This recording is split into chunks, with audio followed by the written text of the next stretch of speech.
Welcome everyone to the Blueprint for Peace for Humanity. This is the afternoon session for day 8, Wednesday, July 12th, 2017. And once again, we'll hear from Mr. Keshe of the Keshe Foundation, Spaceship Institute. And I believe he's ready to go in the background here.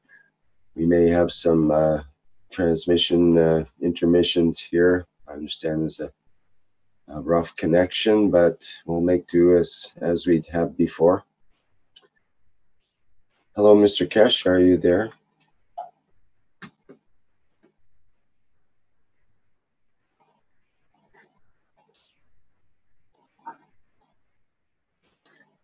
While we connect. Hello? Hello, can you hear me? Yes, hello, Mr. Keshe. As soon as you said we might have, it just jumped out. It did happen. Well, I shouldn't have said that. I almost bit my tongue when I said it.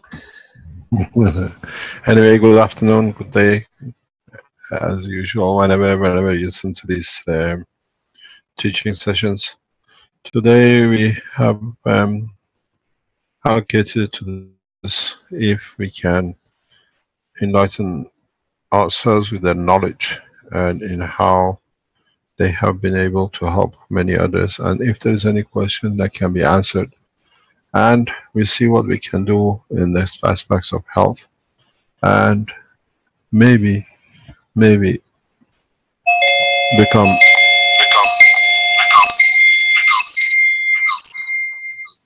if you can hear me, become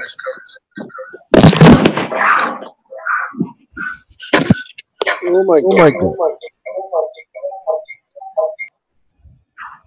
God, it's finished. We're safe. Yes. I try to deafen everything. At least maybe one doctor can tell us about the earache. We are ready to go. Are there any doctors who would like to teach us or enlighten us? Is Dr. Palaus or Dr. Rodriguez, anyone from the medical team?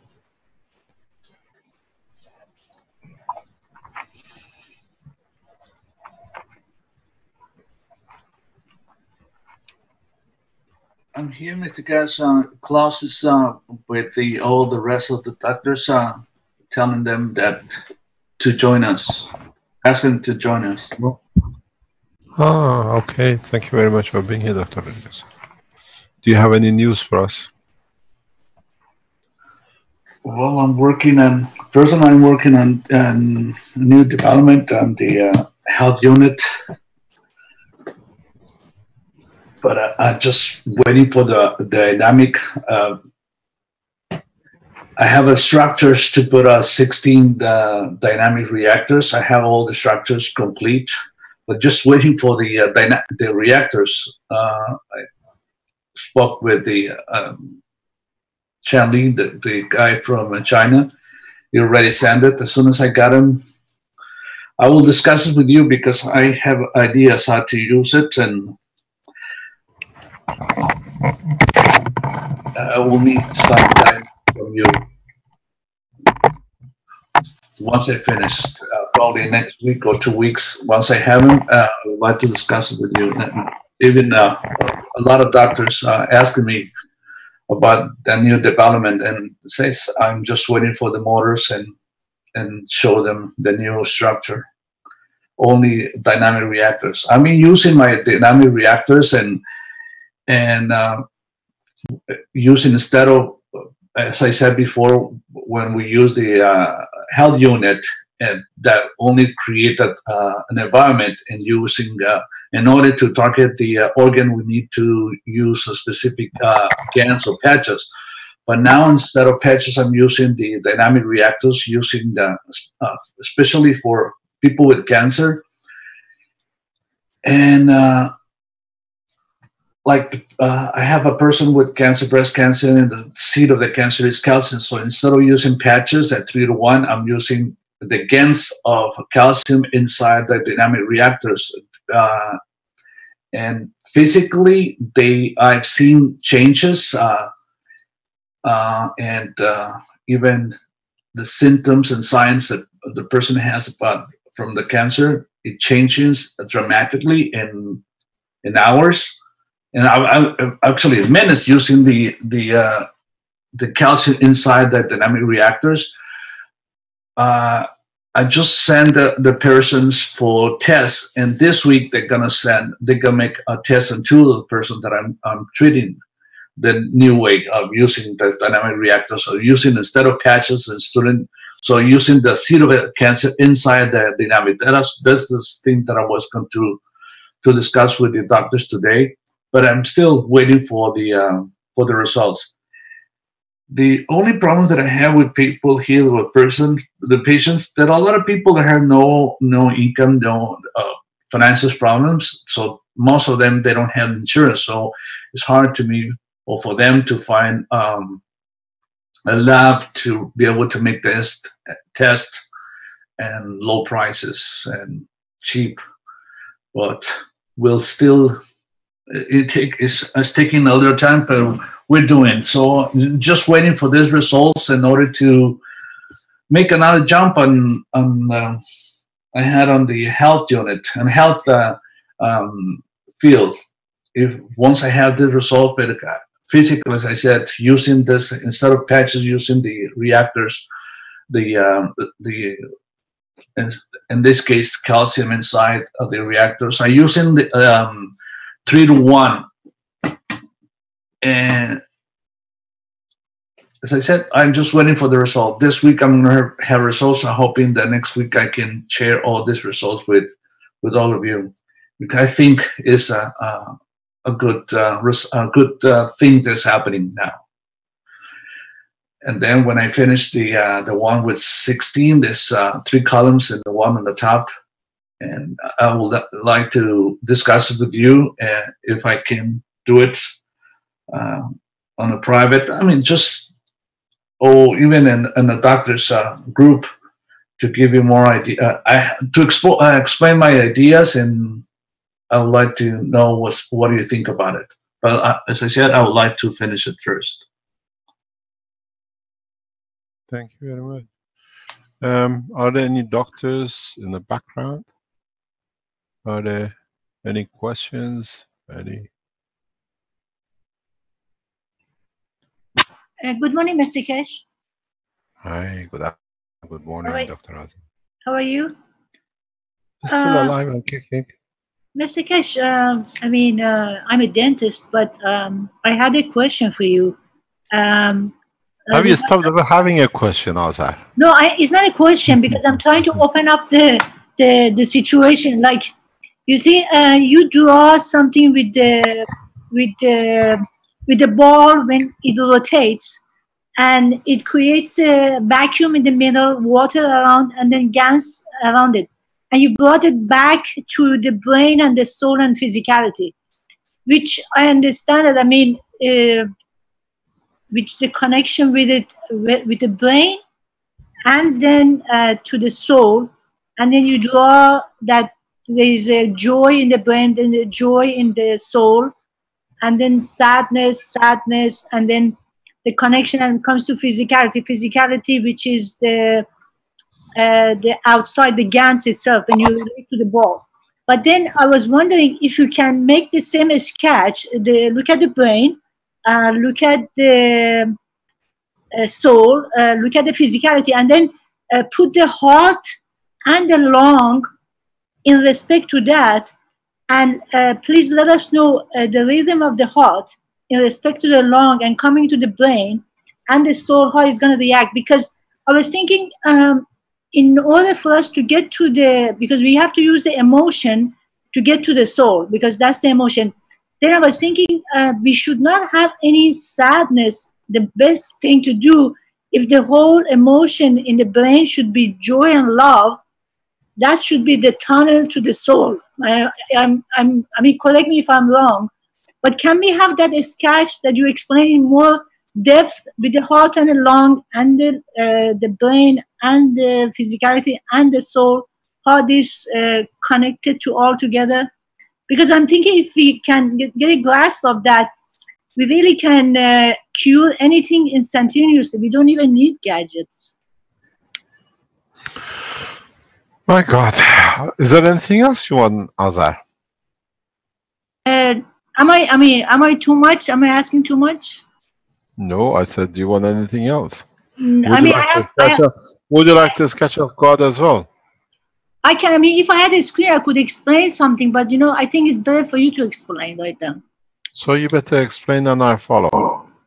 What do you want me to draw? I mean, I want you to draw the brain and then put the just like the yesterday and the soul. Functioning brain or dreaming brain? No. What do you mean functioning brain? Some people think they have brain and some people dream of a brain. Which one do you want? There's a difference. The brain of a human. So, I have more questions, but I think if you open this one, I can maybe. Oh my God, if I let you ask questions, we have no time for nobody for years. I think it opens a lot of things. I think I'm not. I know. Okay, I'm not an artist, but I think your brain looks something like this. Sorry about that. The brain looks like something like this.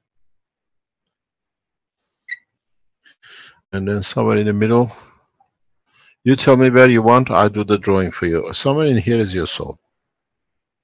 Yep. Okay. That is.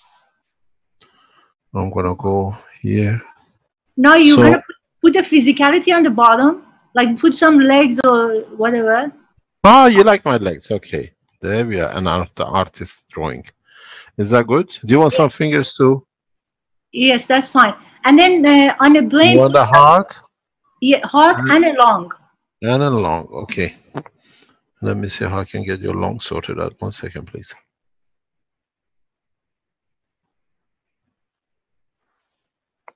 Yeah. Okay, so on the brain, yesterday you said we have like joy, sadness, and then in a soul also we have the same thing. So I want to know, what is the connection? Is the joy coming from the soul or is coming from the brain? From the soul. Emotions are from the soul.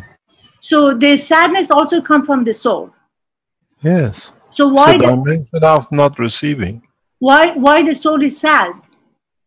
Soul is not sad. It has a feeling. Understand sadness. Understand when you don't receive what you want. You have to understand what it means, the stages and the steps. The sadness is not. We interpret what it is not receiving. If I give you something and you don't receive it, or you do not want to receive it, there is a reason for it. You have enough, or on the other hand, you do not want to receive. Sadness means stop receiving, but in a different way. When you see, I can envisage it, but how to explain it to you is totally a different way. When you don't want something, you say, I don't want. But when you're sad and I offer it, I can feel the emotion. That this is not wanting. This is not wanting with a rejection, and that it doesn't matter to me anymore. If I can explain it. When you're sad, doesn't matter what I do. You don't laugh. I cannot create you laugh. I cannot make you laugh. But when you're saturated, when you don't want, the field goes different way. When you're sad, you still receive, but the amount you want doesn't receive. It shows. This morning, I was showing with some water fountains to Armin.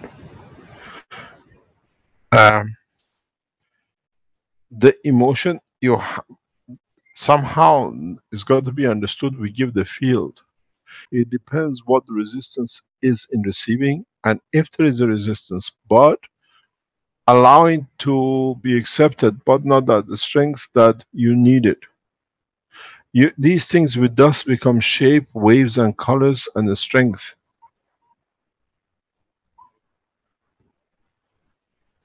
The next couple of weeks, I open a new dimension in teaching, especially on the medical side. I explained today the other teaching. But for example, when we call this point is happiness. So it's not that. It means the soul is receiving and asking for more. I want to receive because I can give more. That's the state of happiness. In the sadness is I cannot give because I don't want to receive. It's a very, very clear indication, very clear field. If you look at the position of the heart, you want to know where you can do it. The position of the heart and the lung is not very far from where it sits.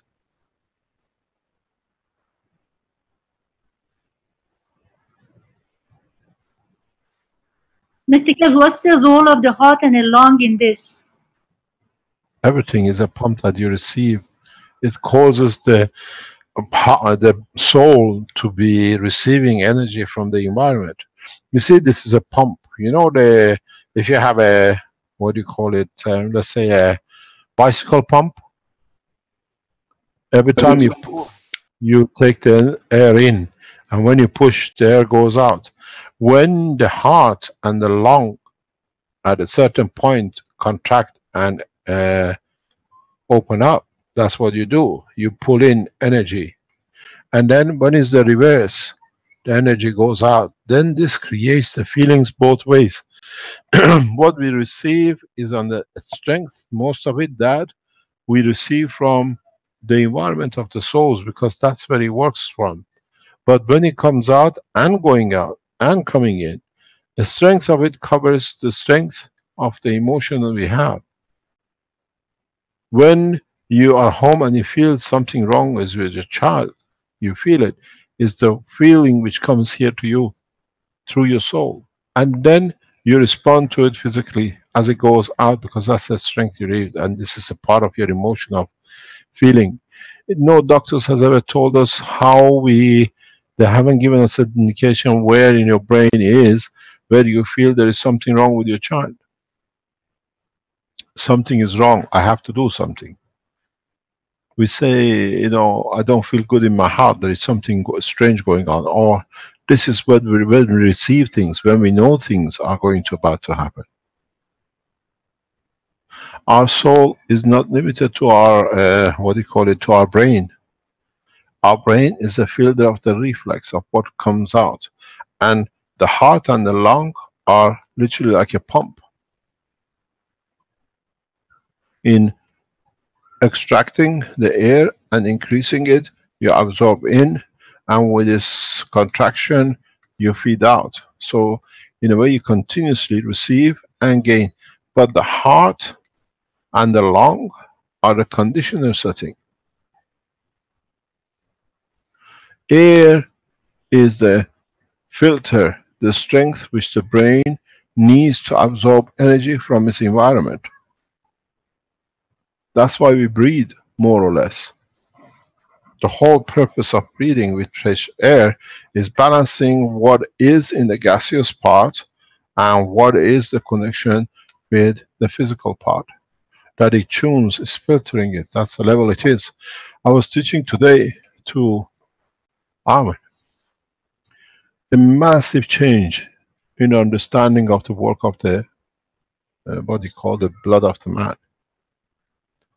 Because now we're going into the stage of free motor dynamic reactors with space systems without any motors. And in that level, I was showing Armand physically how you can create rotation and motion without any, any fuel, any motors. They are moving fast in that direction. And we don't need motors. And when you do that, you understand there is a lot of knowledge which needs to be understood. And one of it, if you understand the function of the, literally, if you look at the condition, especially for your doctors, if you understand the process of CET, Mr. Cohen, the whole life, the whole story, the whole RNA, the whole DNA of the life of the man is carried by one element in this set, and that's it.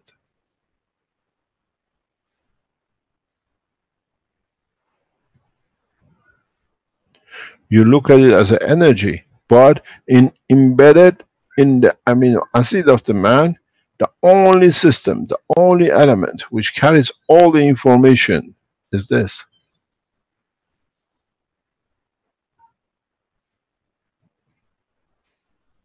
One is connector, one is communicator, one is there to guarantee certain amount of energy. This is the guy who gives and takes. If you as doctors understand the operation of hydrogen, even in the dynamic cores you make, you can change even the RNA.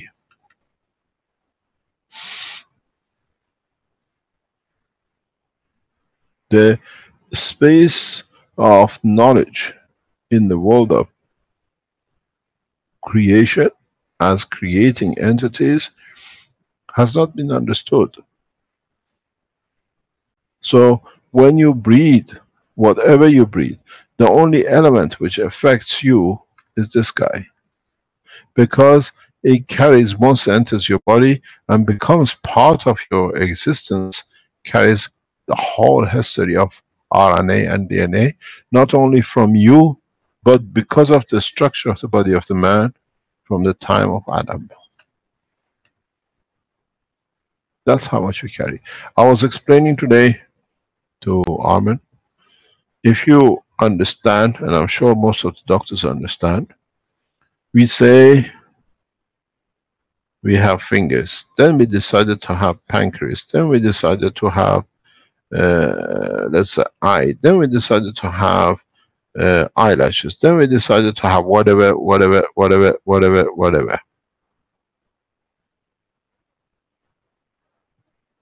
If we take this out, the others had no base to be there because they built on top of it. So in fact, when we speak about the RNA or DNA of the man, goes back to the beginning of a time. This is what we don't understand. This is what never been understood. Because if that was not there, on top of it somewhere, the structure of the bone would have not come into operation. As we carry everything with us, that we have every single cell in our body, so it means our body has the whole information in our RNA, in our DNA, from the beginning of a time when the first cell was made, because we have built on this step by step. If you take this one for creation of the bone, you become heap of lumps. You don't need any cartridges. So when we speak about DNA, this is the hydrogen which is carry the plasma of hydrogen, if you understand, not the atomic hydrogen, in the DNA, which carries the totality of the information, and it can fit into anything in the universe.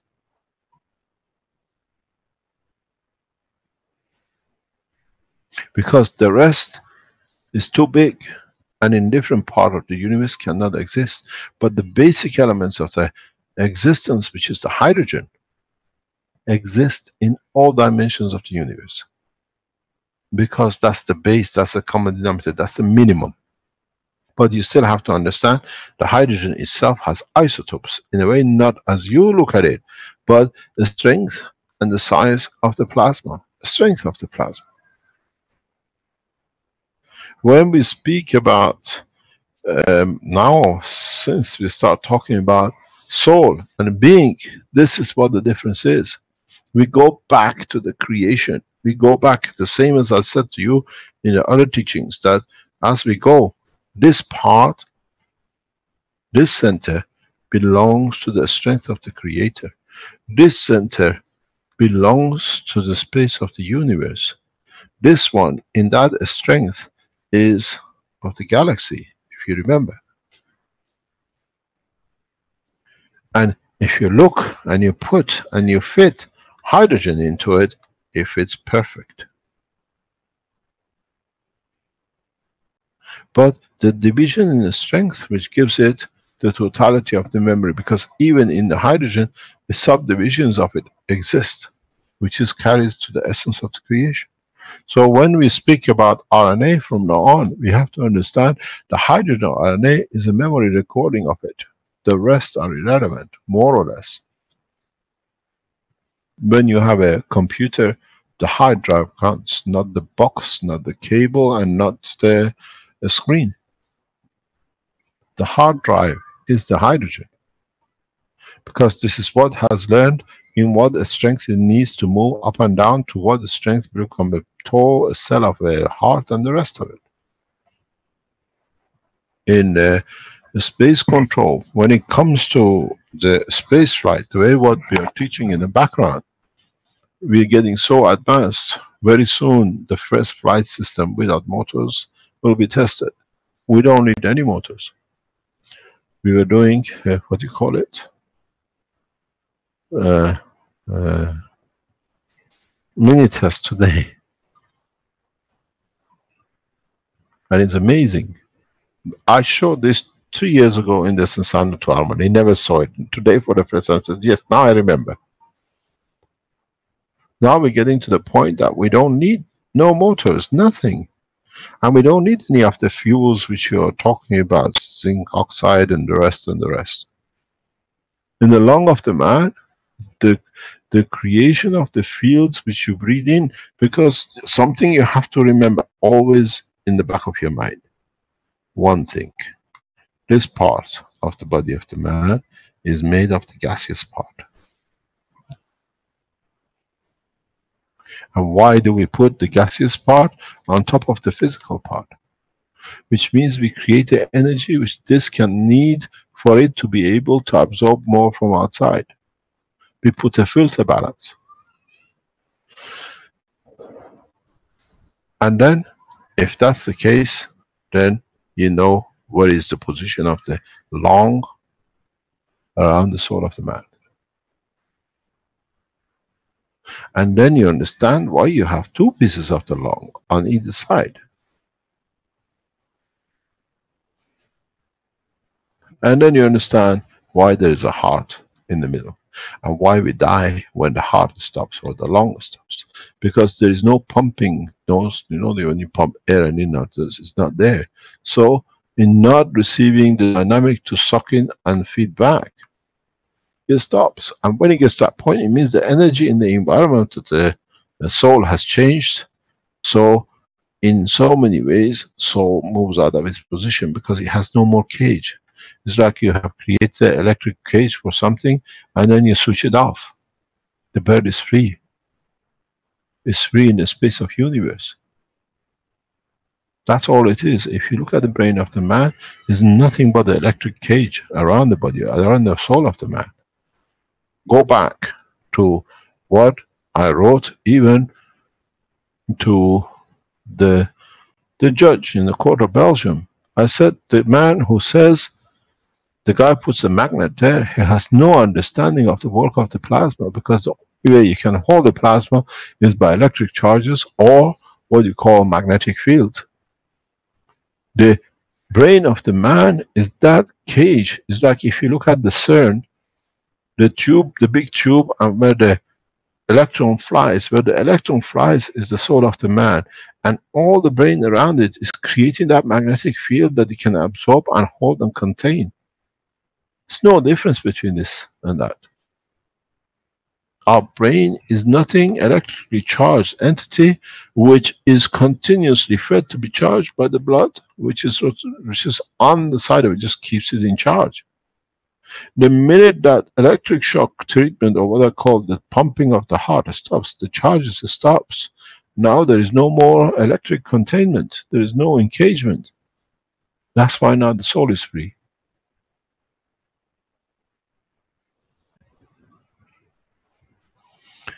The understanding of the creation is understanding the truth about the creation, not just what has been assumed.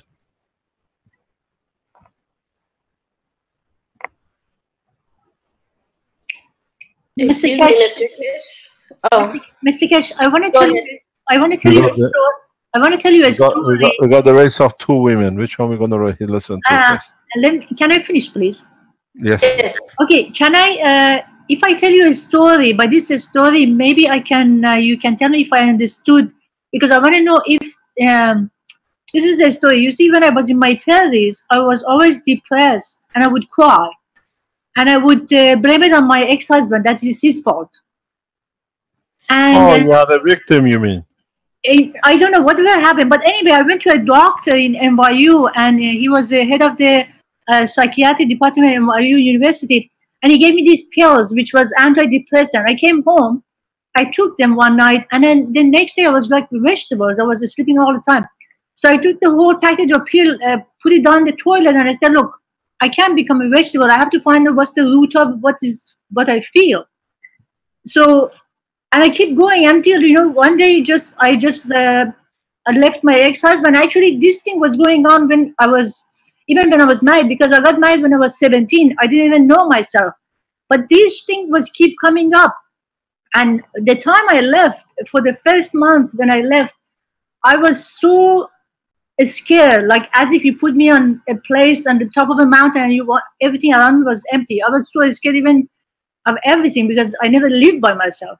But anyway, by going through life, even as hard as it was, but then I felt this comfort start to coming about, and then suddenly I realized my feelings wasn't about anybody else. It was coming from inside me. It was nobody's fault.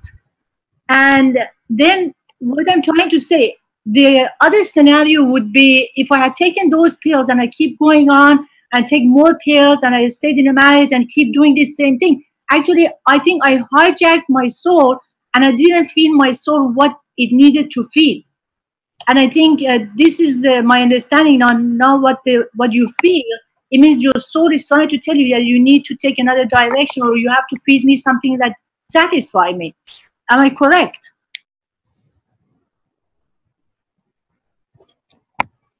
I tell you what, in what level I speak. This comes to a lot of us. It's not just you. This comes to us mainly when it's involved with the affairs of the heart. We says we want to give, but we have no one to give to, or we don't receive what we think because we want to give, but there is no recipient. What we get to the point is, at every point of our lives, doesn't matter in which way or form, we would like to be giver because we would like to feel we are generous. When you go through these states of what we call depression, it means I cannot receive what I'm expecting to. And it goes back to the part of the brain of feeling sorry or depressed. If you can raise the level of the energy of the soul, then you find out is the expectation which needs to be adjusted and nothing else. We see this in many cases. Majority of the cases, depression is an expectation level. I expected to receive, I have not received, so I'm sad about it. And you build it and you build it. Or you think I have given a lot, but I have not received much. Or what have I given so much for nothing? These are all different terminology for what you call depression, but I call it expectation. And then what it means, if you raise the level of your strength of your soul, which means strengthen it in a way of what is short of, you'll find out what am I looking for, what I was worried about. I have, I receive. I don't need. I was explaining to Arman yesterday something very interesting. There is a song, and when I listen to it, every time I listen to it, it brings back horrible memories for me. And short of the story is, a woman managed to put, or by her actions or by whatever, but it wasn't her fault. She was put in that circumstances because of whatever in the background, the husband being ill.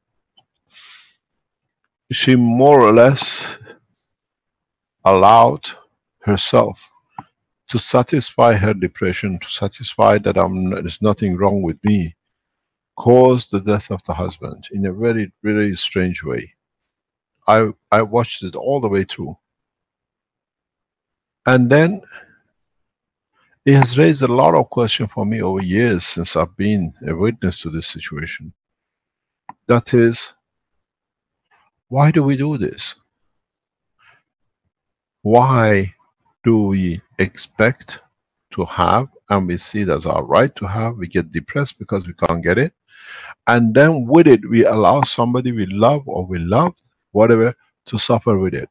That satisfies us. I got what I want. It was your fault what I received. Expectation is one of the main cornerstones of the problem of humanity. We always expect to have. And if you look at all the elections, every single election we have seen in past decades is run on the failure of giving the emotion of the failure and expectation of what we wanted and what we're going to get this time. No election I watched for years has been done on a positive progress that we as a nation will change it. It goes the same with individuals. When we put an expectation and then we don't receive it, we call it anything we like. And then we go to depression and we want somebody to sort it for us.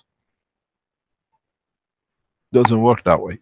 Now with what we understand, you don't need a level to raise. You can raise your own, the level of your own soul, and then judge yourself, was my expectation correct? And then you sit in the right way to judge about yourself and nobody else. Then we become a better man for it. You want to take pills, whatever. I've seen people taking 20 pills a day and they are more depressed than they went to the doctor. It doesn't solve the problem because most of the medical materials used handles everything except the emotion of the man through the soul of the man. The Gans and these things which you use is the first time you don't go through level of matter exchange, you go through level of the field exchange, in the level of the soul of the man. We got to understand what is our expectation and we blame everybody else for it. And if is our expectation, what are we doing about it to see what is our part in not fulfilling our own expectation? All they do when they give you these medicines, they just literally put your neurosystem to sleep till somewhere you gather the right strength and you can think, or you might walk out of it. That's all it is. That's why you put you in a cabbage. I've been in these conditions of how they make cabbages out of people. You walk in the hospitals where they hold the schizophrenic, where they hold mental institutes, what do? Nothing. They literally numb the body. They put you in a state of nothingness. Physically you cannot carry. And then so you're there. The brain does not matter whatever it does, you're controlled. Because the body is not there to move. But they don't sort the problem, they don't sort out the depression.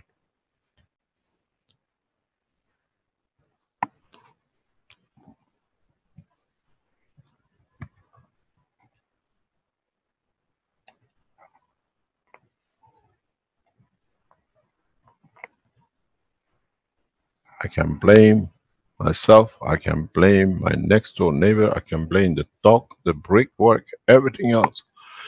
But if I don't raise the level of my own expectation, understanding what is wrong, where it is, and how I can raise my soul, there is nothing you can do. Dr. Rodriguez speaks about dynamic reactors. These dynamic reactors, with this zinc oxide in it, 99% the cancer will go very fast, because in that process the expectation of the emotion is satisfied, because the strength of the fields which are creating is near enough to what is needed to fulfill an expectation. Then there is no expectation, there is no unbalances, because then there is no unbalances. The part of the brain which controls the whole lot to do with the cancer is not there, so you find the cancer going. Don't look that I repair the cancer. You have to look how psychologically you change the level of the emotion and through it the soul of the man. You feed the soul so much that it's fully satisfied, so it creates balance. When you create the balance, anything which is unbalanced, which is a cancer cell, will disappear. Diabetic the same, other things the same. Yesterday, in my response to the Ghanaian Minister of Health, Minister of Science and Technology, to the professor, I explained very simply with the water how the fields of the zinc oxide or CO2 create alkalineness. To what extent? To what level? Because now you deal with the field matter, and that field matter transfers itself to the brain or whatever the cell which is needed. With this, we never considered, we always considered everything to be physical. There is something wrong in my physical, so I make a chemical to be there. It's the first time where we feed the soul. It's the first time we have energy at the level of the emotion of the man, which touches the soul of the man. It feeds, saturates, but to a level, but body has to be there to receive it, that it can change it. This is a dual system. Emotion and the body of the man fed together. And at the same time, when you speak with the body of the man, every cell has a soul. So you feel in every single soul, every single piece, every single cell of the body of man with emotion. The game has changed. In the species, there's no painkillers. I had a very strange case. The illness has come through emotion, but created its own physicality. And now we are fitting the physicality, but the minute we increase the level of zinc oxide, the body stops. Does not want even to breathe. Which is very strange. You think if I increase the level of the soul, the level of the emotion, I reach faster improvement in the structure of the physicality. But in fact, you can literally zero zinc oxide and the person recovers very, very fast from their own dilemma. They do it themselves because they understand, and in so many ways the disease is so deep physically rooted that you have to change the physicality before you can go for the soul or go for the emotion. Every time we go up to 20% zinc oxide, the breathing system stops, all the complications stops. The wife says everything stopped. They are doing it, they made everything, they are controlling it. I just monitor because it's very for me interesting. The minute we increase zinc oxide, all the breathing problems start. Means I don't want to repair my emotion, I want to carry that emotion. To me, carrying such emotion gives me confirmation to exist. In a way, I abuse myself, if you understand it correctly.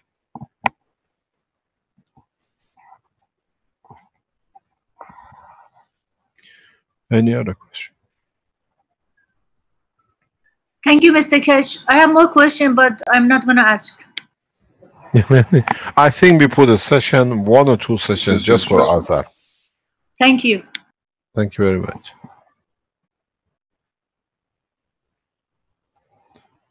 Hello, any other questions? And then doctors, do you have anything to share with us to do with the application of the technology and the results you have?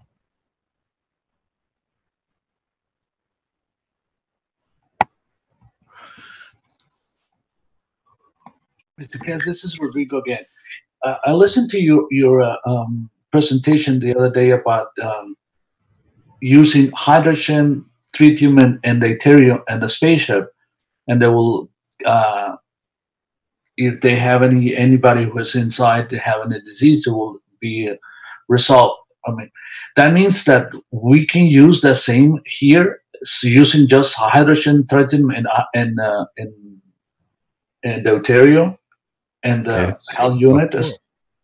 Of course, that's the only thing you should be using. But what about, well, the thing is that the questions came to my mind is we not using hydrogen in patient with cancer?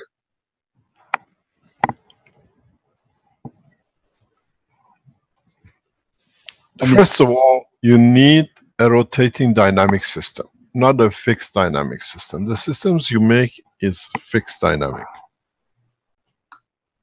So your field in a given sector is always the same. When you go to next steps of creating new system, health systems, you'll understand you need the rotating dynamic system. We showed it in a way yesterday. The fly system, or the day before. These systems, if you can create it, that in a way you enter a scanning machine. But this scanning machine does not go sector by sector and layer by layer. It covers the totality of the body of the man and compares it with itself, where it should be, how it should be. If you have a cancer lump somewhere which is not fitting the others, the rest of it, so that has to come into the balance. But at the same time, if your emotion is needing what is needed for whatever reason, it fits that too.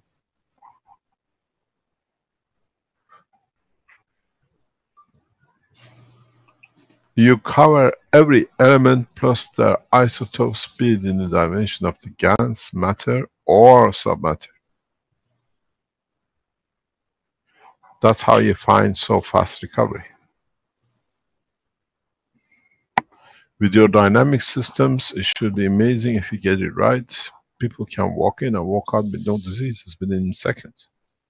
You're getting there, Dr. Argus. I'm watching your program. I'm watching your progress. It's amazing what you're doing. And you have understood and you're following the pattern very, very closely into what it should be. And we see new systems coming up. And Keshe Foundation health units for converting of this body of the man. But these are the steps by steps. If you would have talked about this 6 months ago, you would have brought the spirit of the knowledge with it. As you're testing more and all the doctors are following, then you're gaining more strength and more knowledge, and you find to go deeper in the knowledge and the science. But if you carry nitrogen in a space, I was explaining this to Armand today. If you carry nitrogen into space, and then at certain given points you enter a space which nitrogen becomes balanced thing, you have no nitrogen, then what happened with the structure you had with the nitrogen? In the space, the only thing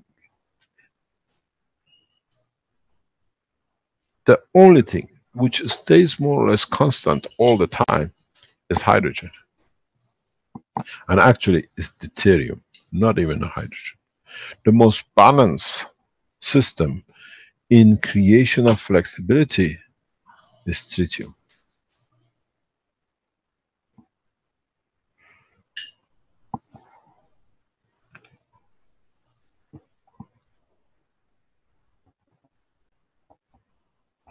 Very soon, as we are going into the phases of the deep space, one thing man will learn. Passengers of these crafts will never be ill. Illness is something which does not exist. It is the matter of the man because of the physicality.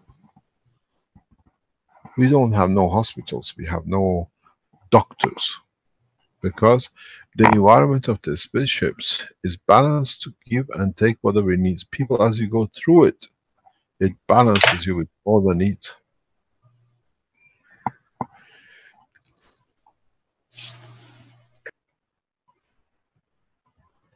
And all materials of it is one thing, is hydrogen.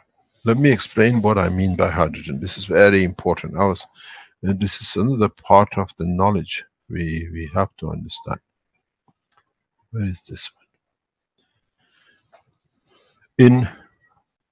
It's just repetition of what I did this morning. In what we call a hydrogen,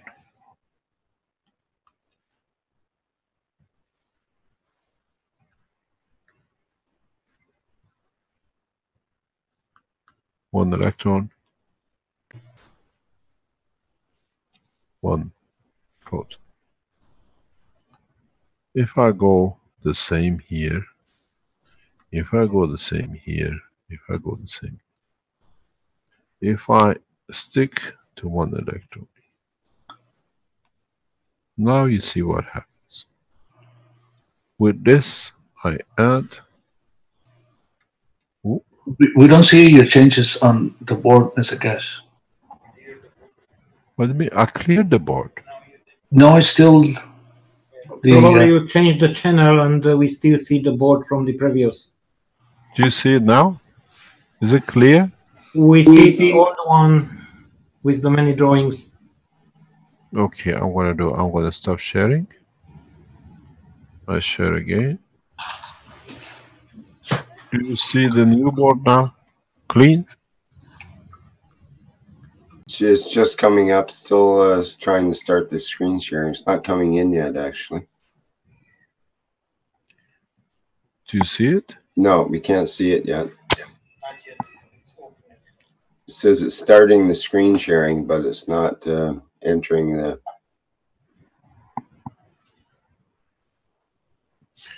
Okay, we stop sharing altogether. Would you like to share something and then I'll come back in?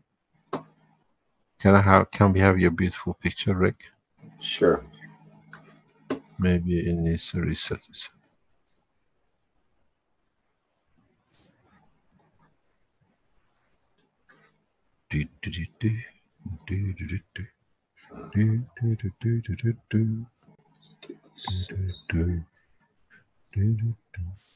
Are you there? Yep, just got it. Okay, let me go back and share.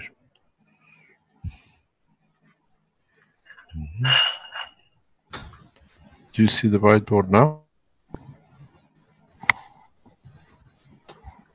No, it's not coming through. Geniuses of computer, what's wrong in the background?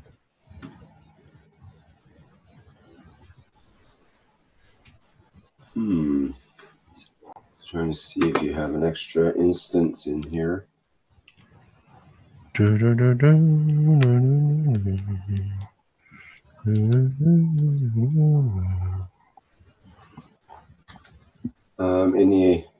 Any ideas from our tech crew here? What do you think, Vince? What is? Yeah, you could probably open up Notepad and just share that application and draw in there. Or I could open up a whiteboard, perhaps, and you can draw on the whiteboard. Yeah, Rick, you can share a whiteboard and he can still draw. Okay, no, wait. I want to switch off my board and switch on. Okay. No. Yep, I'm coming back. Houston, you're back.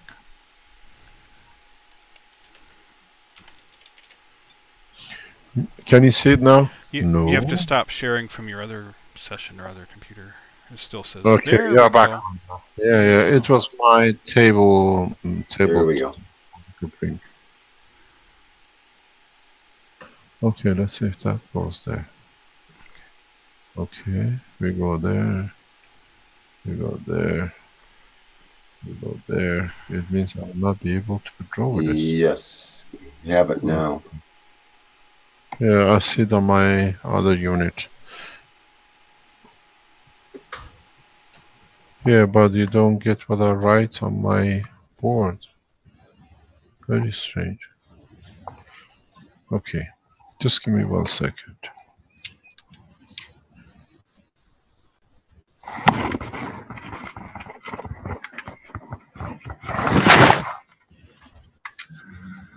We can't live with them and we can't live without them.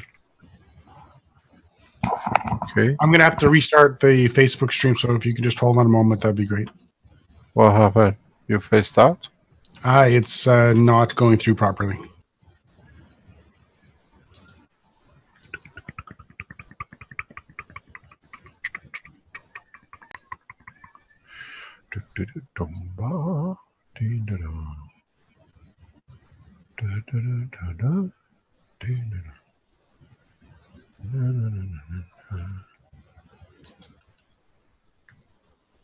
Okay, I'm going again. Thank you.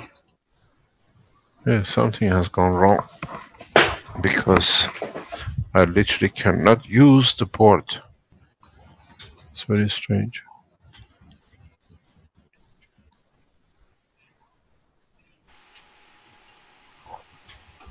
You can also just open up the Notepad program in Windows there and just share that. Or the, No, I should say, the Paint program. my screen is not working. The communication between my screen and the board has gone. Oh my god.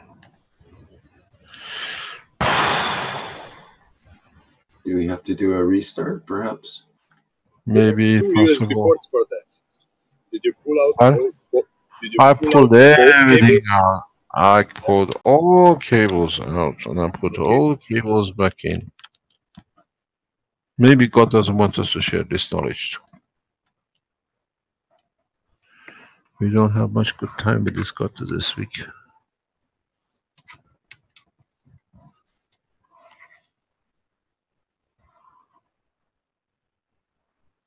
Same problem. Oh, we are back. Okay, gentlemen. We are back. Houston, we have It's landed. good, thank you. Okay, now let me rub it off. Where is the rubber?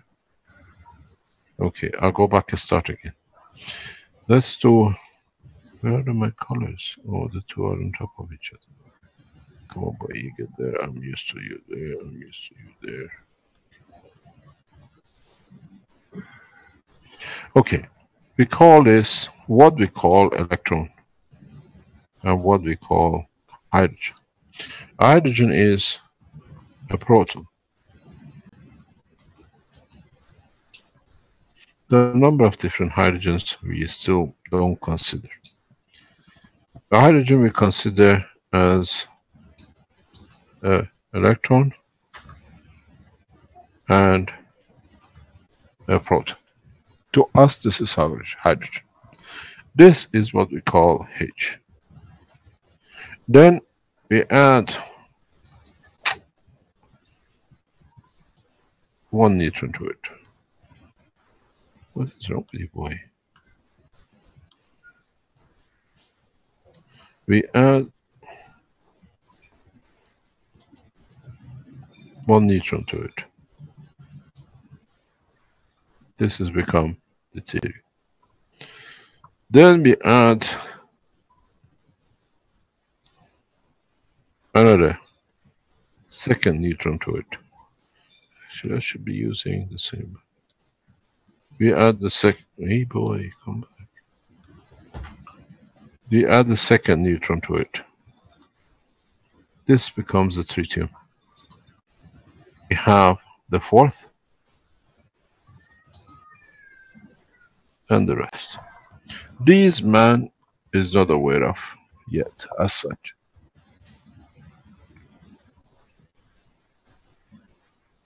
We have here the same proposition.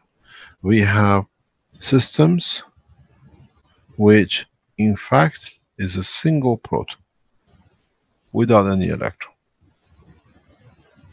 But it matches with another proton. Still a hydrogen.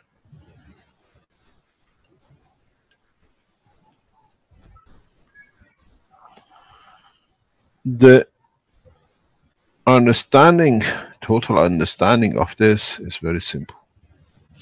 This has to match, if I can get it.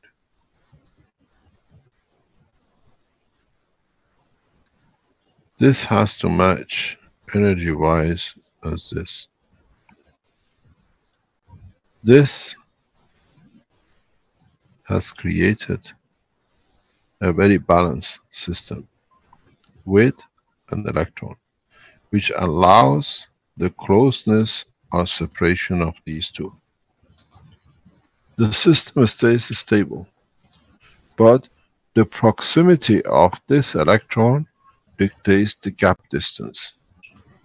And if you understand this in the world of physics, this is the basis for crystal structure.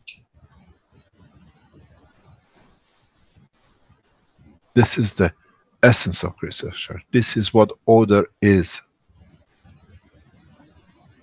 The space gap between an electron. Tritium is a totally different ballgame. Tritium is combination of the two in balance, a twinity, a twin star, with the existence of attachment of a third neutron, because these two see this as one unit to them.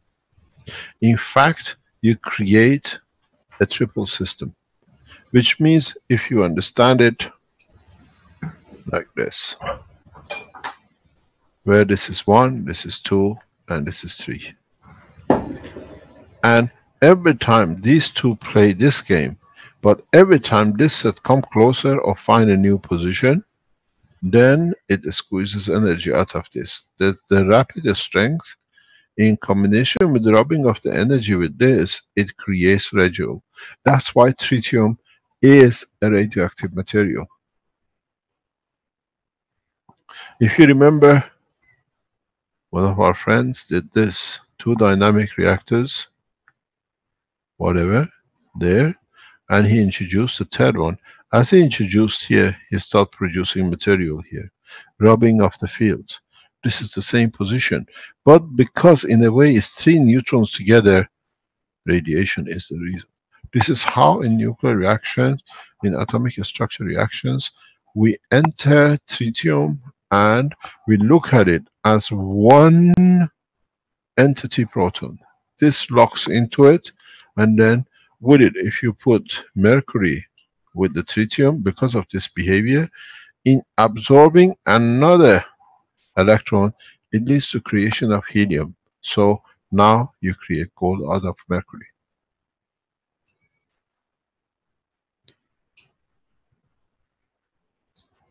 This is the way the system works. If you go in a deep space understanding of the totality, you come to other types of hydrogen, which is 1. But one thing you'll find out is that most of these allow such a strange behavior, where the proton moves into the center.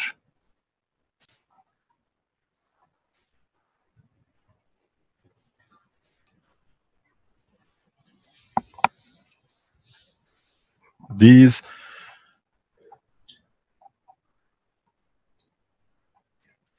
we cannot produce them on the atmospheric condition of the Earth.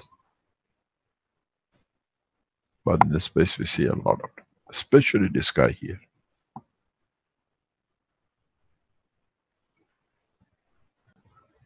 Mr. Keshe, tritium is actually is a hydrogen with 2 neutrons dancing around it, isn't it? I've never seen them dancing. But I mean, but it is two. The 2 neutrons are in the twin set. But then the hydrogen and the electron and proton make the hydrogen, which is there, which is the red and blue. Actually, that's the hydrogen, and you have the 2 neutrons as a twin. Yes, that's why you get radiation from tritium. Tritium is one of the most highly dangerous things in the nuclear physics industry.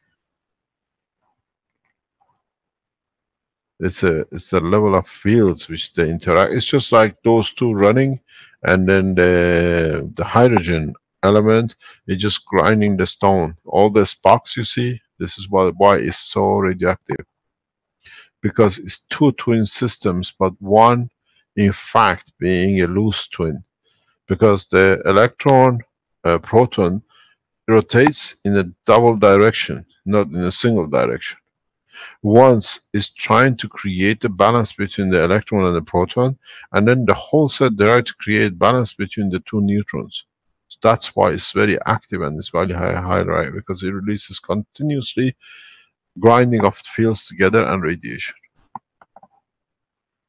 If you understand this. This one is alkaline. This one is crystalline. This one is acidic.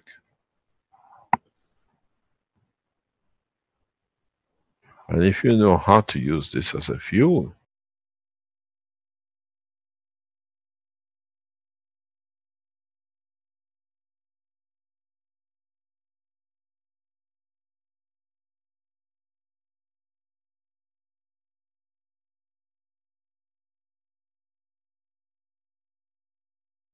Hello, Mr. Keshe. Well, I think we lost his connection there. Right at the point of learning about the fuel loading. That was the trigger keyword, fuel. Yeah. Hello, we are back. Yeah. So now, if you and God doesn't want you to learn this, this is the space fuel. So I'm not supposed to teach you. I've become very sophisticated. What he doesn't want me to teach you is switches the computer off. So we come to the point that we need to understand why the elements are there. I teach this especially for Dr. Rodriguez and those who understand the next step of the field system. Because these fields and their interaction are paramount to the work of the universe. To the work of, if you consider body of the man as a universe. The energies, the balance of the energies, the communication of the energies, the production of the material through energies. You don't need anything more than the tritium, deuterium, and hydrogen to create every element in the universe in a plasma energy level, not in the matter state, because then you have to try another thing to convert the energy as a plasma to a matter state of plasma.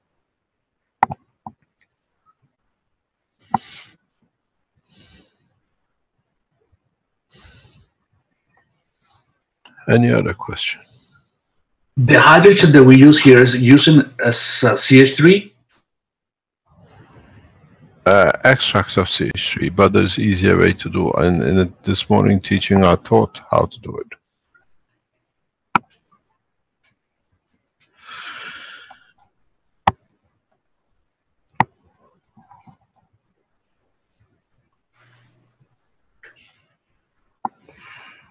I cannot get a communication. Are we learning anything from the doctors?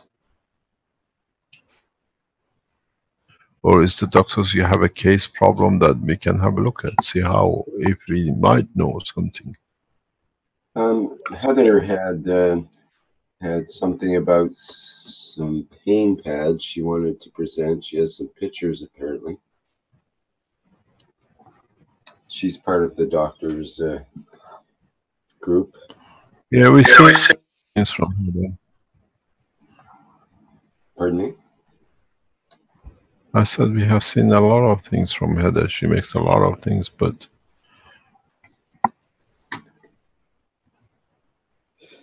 Mr. Keshe, this is Heather. I had some questions also about the applications of some of these with people that have had a stroke that have made one side of their body not usable. Is this an appropriate place to ask those questions with how I might arrange the body size patches to facilitate that shift?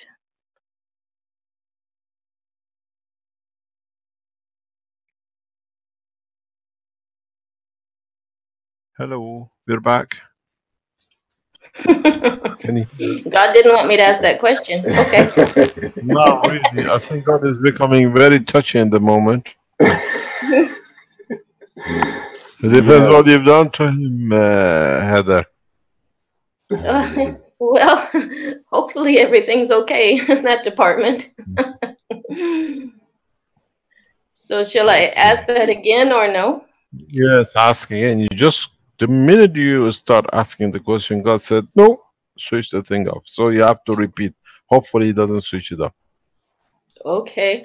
I had some questions. I'm a physical therapist, and I'm looking at how to arrange the body size patches that I've been making for different applications, but particularly I thought I would ask you about using them with a person that has had a stroke and one side of their body is not responding to their brain, and get a little more insight into the mechanics of that and how I might provide an environment for that to shift with, you know, a pad for them to either lay on or put over them or keep with them. And I have some ideas and pictures and things. So is this appropriate time for that discussion?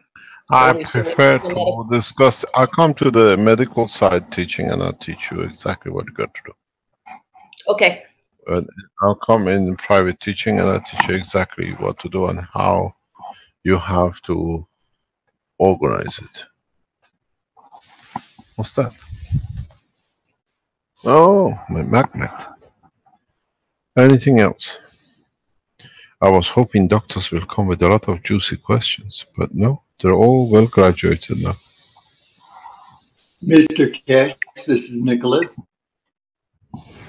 Yes, Dr. Nicholas. Doctors Group, and I have a question about when you spoke of raising the energy of the soul and how in the healing process that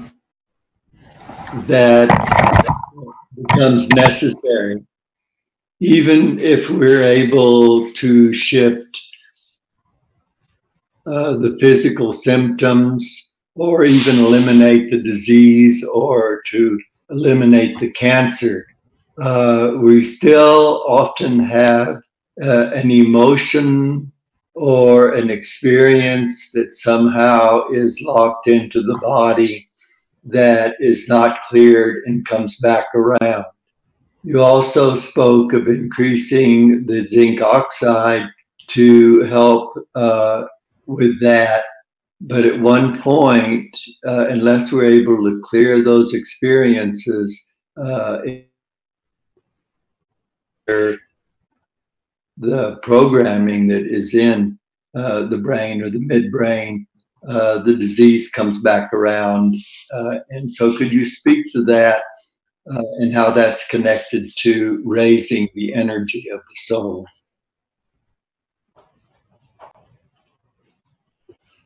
You got to look at it the way we look at it, the way we consider it.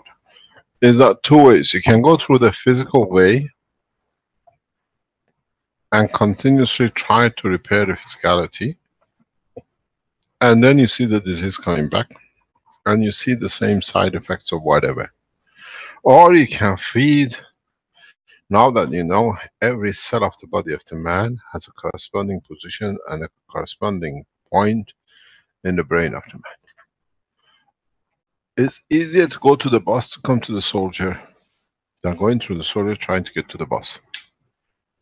That's why when you find out, when you understand that the physicality can be easily controlled by the soul, which is the control of the control center, then you understand the changes in the strength of the soul brings automatically changes and elevation to the cell of the body, and the diseases just walk away.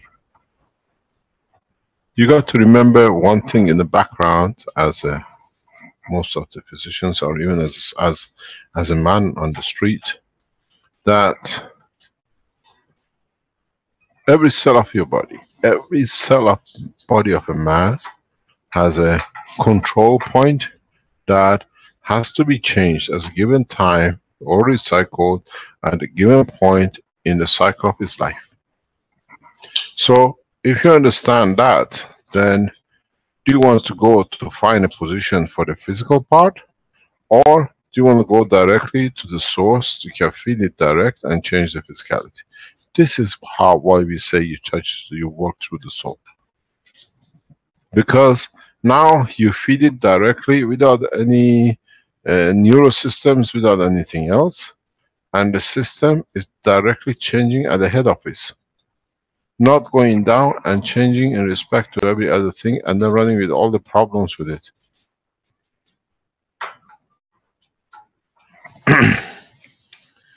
Excuse me, you have to accept my apology. I have been requested to call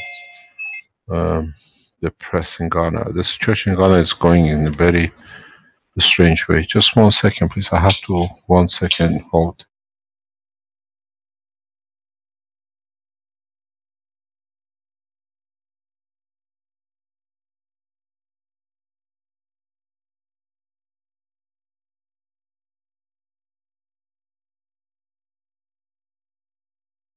Thank you, Mr. Keshe. Is there anyone in the panelists who would like to make a comment or something they'd like to say at this point? Well, to carry on what Mr. Keshe said, in then being able to address the soul directly, or the boss, he's saying directly, and then coming back to how we use zinc oxide, and he had spoken earlier to increase the zinc oxide, and so I'm wondering what other doctors think about how do we increase the zinc oxide. We're already drinking the liquid. We're already bringing it into the environment. And what I'm understanding then is that in a certain way that takes the emotions out of it, or it settles the emotions down so that one can either change their belief system or change their physicality. Hello, Nicholas. This is Heather. Yeah, just a question that came up for me as you guys were discussing that. Is it useful just to, instead of using all of the different plasma waters, you know, zinc oxide and CO2 and CuO and ocean, whatever it is, in separately in the patches, is it as useful or better to just have a, you know, a mattress with some form of the hydrogen itself that's safe and okay for a body to be on or in for a period of time, since the hydrogen has access to all of the items that are needed, and that way we're not trying to dictate or pick which things we think that it needs, and let the body and the soul, I guess, just receive what it will from that access point to everything.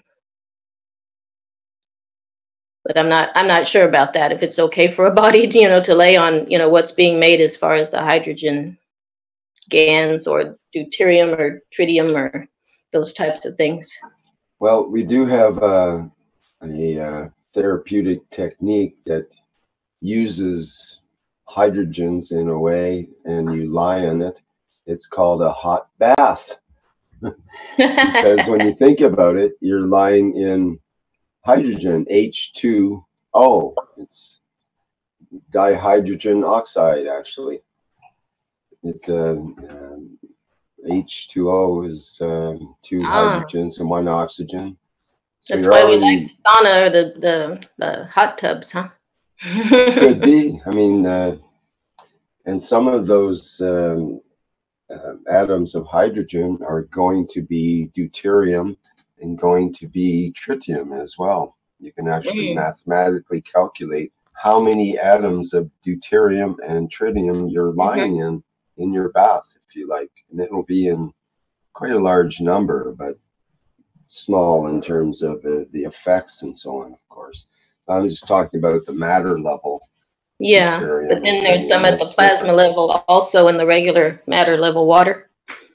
Well, what if you add the plasma water to it, you know, and maybe there's a way to activate that bath water, and I know the doctors have talked about that before, and perhaps there's a certain minimum amount of the Gans water. Okay, go ahead, Mr. Keshe. Makes sense. Yes. Okay, carry on, please. I was listening. I was just going to add that I found when Nicholas was talking about, you know, how to bring together all the different thought patterns and emotional patterns that are making the body continue to pull itself back into that dis-ease state even after it's been brought back into ease. I just, in working with the energetics of this with people, they were telling me they could watch that the Gans does that. It kind of pulls together, well, the number was about 85% of the subconscious patterns that are, you know, perpetuating that dis-ease state in a person, that they could actually see all of the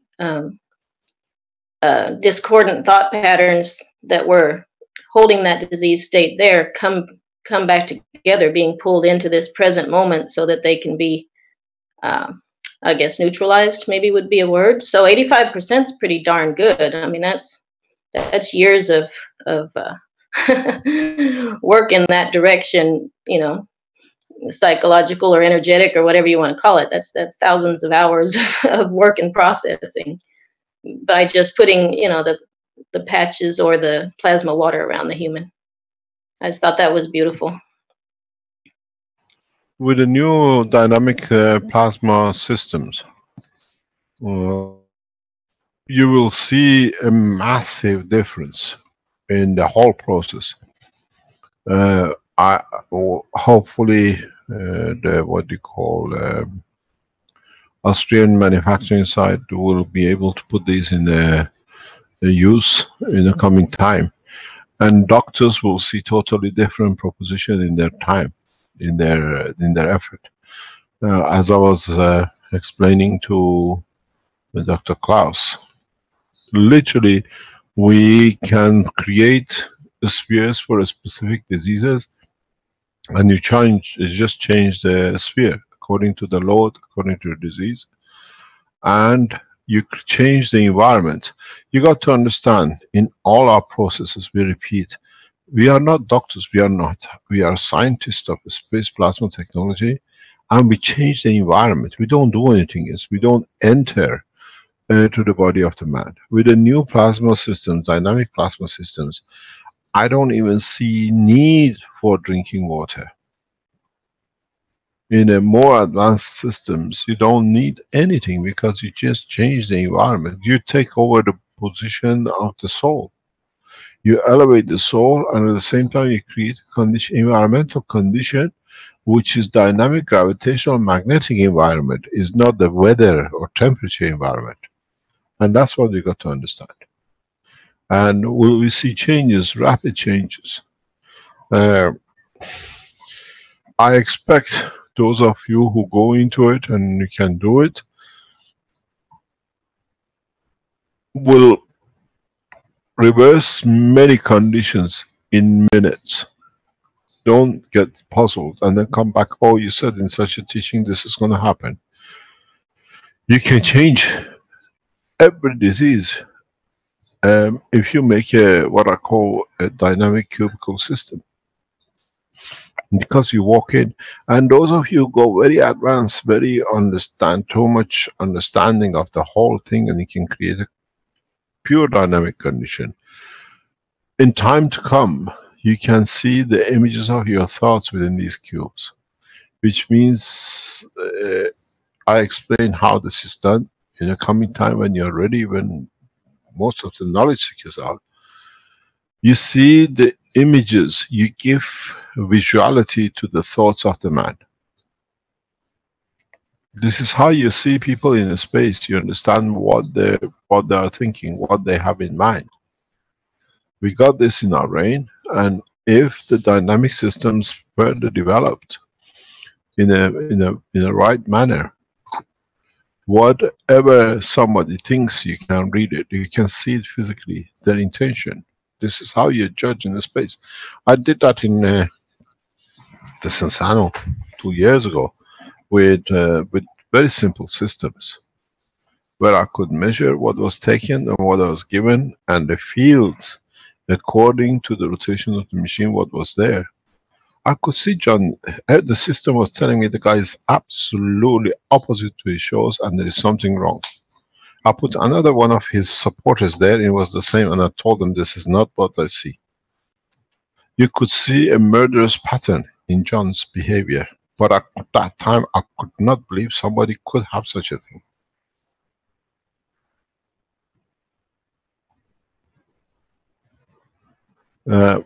You will see now the intentions when we go now into dynamic systems, and you can create a dynamic system with what is coming up. You can engage the emotion of the man. It's very easy. Then you understand how you can put a man in there with any intention or any disease, and by changing the dynamism of the soul in a way of what it needs to give. Maybe the soul does not give, but you can reach it to that level that physicality receives what it needs from the soul. You change the condition. In the further steps in the future, I show you how you can speed up the repairs. If it says the oldest piece of our body is our femur, and you're going to wait 5 years if you lose upper leg to the leg, the bone femur to go piece by piece and every piece to be in the right place, you can speed it up to 9 hours and 9 minutes. It's a change of demand of the space. How did this timing come into the operation of the cell of the body of the man? You can add the emotion in the dynamic situation that it speeds up the process of the emotion, and then with it comes out what we call physical repair. As I said this morning, I'm not a magician. I'm not going to show magic. It does this. We were sitting somewhere and we were talking, and they said you need a fingerprint. You know, you put your finger on the finger on the ink. I said, okay, you can chop the finger. I keep a copy there, and I know a machine I can put on you that you grow your second fingers. Now we have 2 fingers. This is how the evolution of the science is coming.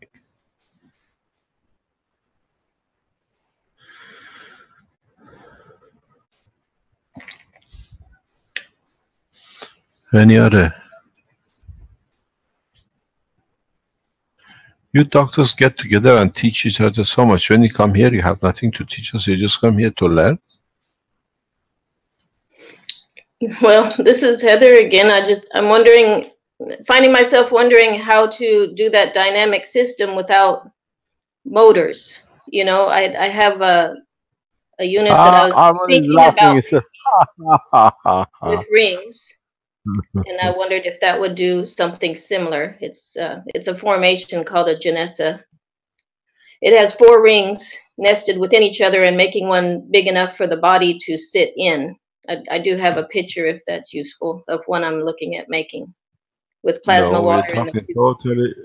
We're talking about totally plasma. In the system you're developing, there is not even a water. In the newer space systems, Arman's got a smile on his face. There's not even the water. It's pure plasma. Water is H2O. Oxygen in space has conversion. We convert to plasma, to hydrogen or whatever, or to other matters as its parallel level. So you have to work on a total plasma.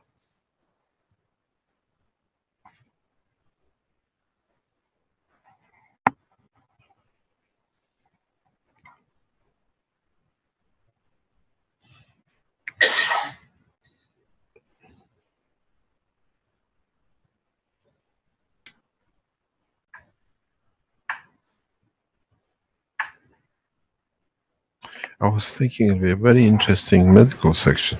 They have nothing to offer us. They're keeping everything to themselves. They're not letting any cat out of the bag.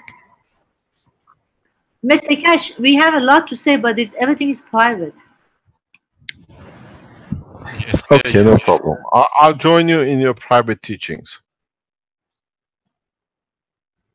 Thank you very much. They all used to talk private, Mr. Keshe. I understand. Respect that. As doctors, you have to give the secrecy of what you call it, ethos of your work.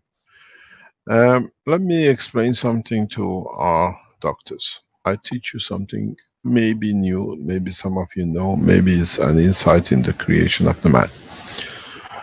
If you look at the structure of the physicality of the man, you have to look at one thing. Why do we have legs? Why do we have arms? Why do all the animals find a way to find a contact with the physical body of the earth? You be the bird, you still got 2 legs. Be the fish, you have the fins which through the water you keep in touch. In every shape or form, we don't have any animals on this planet which we see physically that has not or cannot have a system which is connected to the physical part, and that's what we see. One of the most interesting things for doctors to understand and consider is the dimension of life which is totally in gaseous state, in the dynamic gaseous state, and exists above us and carries many diseases to us. Most of the diseases we get, which is nothing to do with what we know, comes from these creatures of above. We eat them, we drink them, we breathe them. Now that we understand the process of plasma,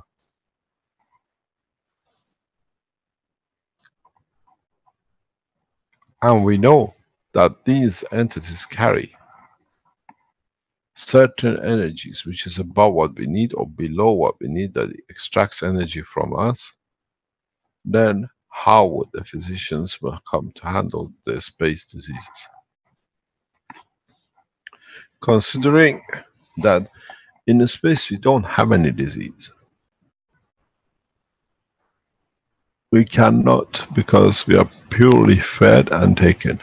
So what it brings, are the doctors just the creation of this planet? Because we have physicality which is continuously on the change, we need to have. There is two businesses, as I've said before, which does not exist on this planet.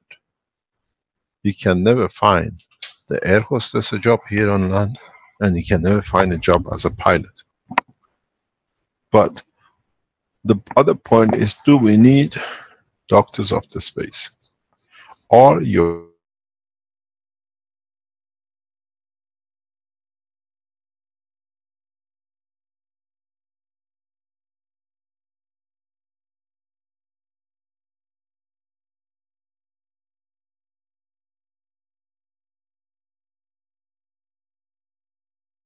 exactly where you doctors will end up very, very soon.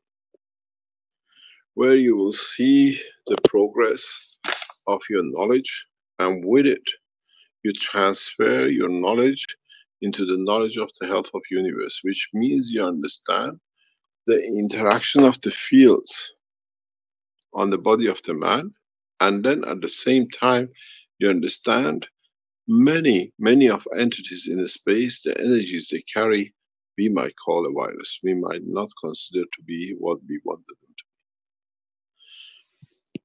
be. Maybe we call them harmful, maybe we call them perfect. Maybe in the process of our work, we come to understand that not every energy that we know is available to us, or we can consider to be part of the cycle of the universe.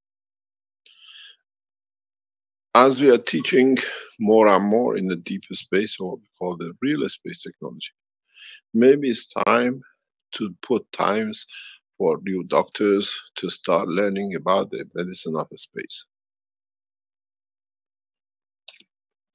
But one thing you have to understand, what you thought as the health units of space cannot be used on Earth. It'll become detrimental to your work.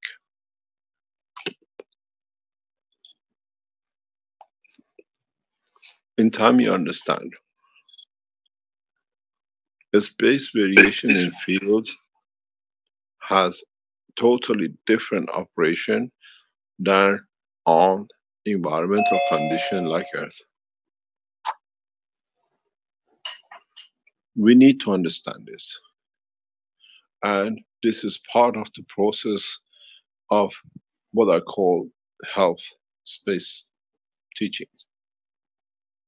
There are what you call diseases, but they are conversion of energies which will have a direct effect on the human body once the man is out of the frame of the spaceship. These are diseases, these are conditions which are life, or the life of the passenger of the space, by entering new environment away from the spaceship, away from the safety, will come to them. This is the time when men of space, when they come back, you have to find a solution, or you have to find a solution in space. American government is holding 3 which are in that condition. bodies which they have no understanding of, but in fact they're still alive and operating. Other governments are in the same position.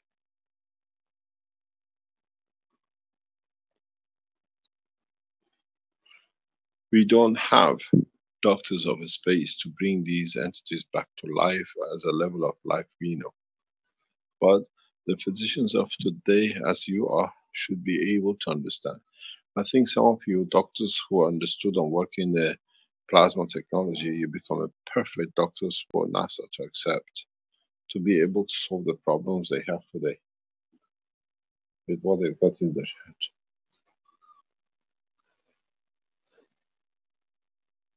So we have cases, we have conditions which those who are getting more and more advanced in the space technology by doing more, understanding more, gradually you will see your knowledge become part of the space medicine. You got to start understanding man will not be your only patients. You cannot say, sorry, I'm only doctors for human race, go to another one.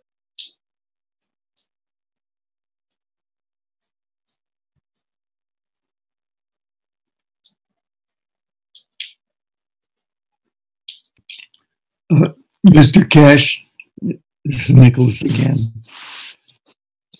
Could you speak to the interface,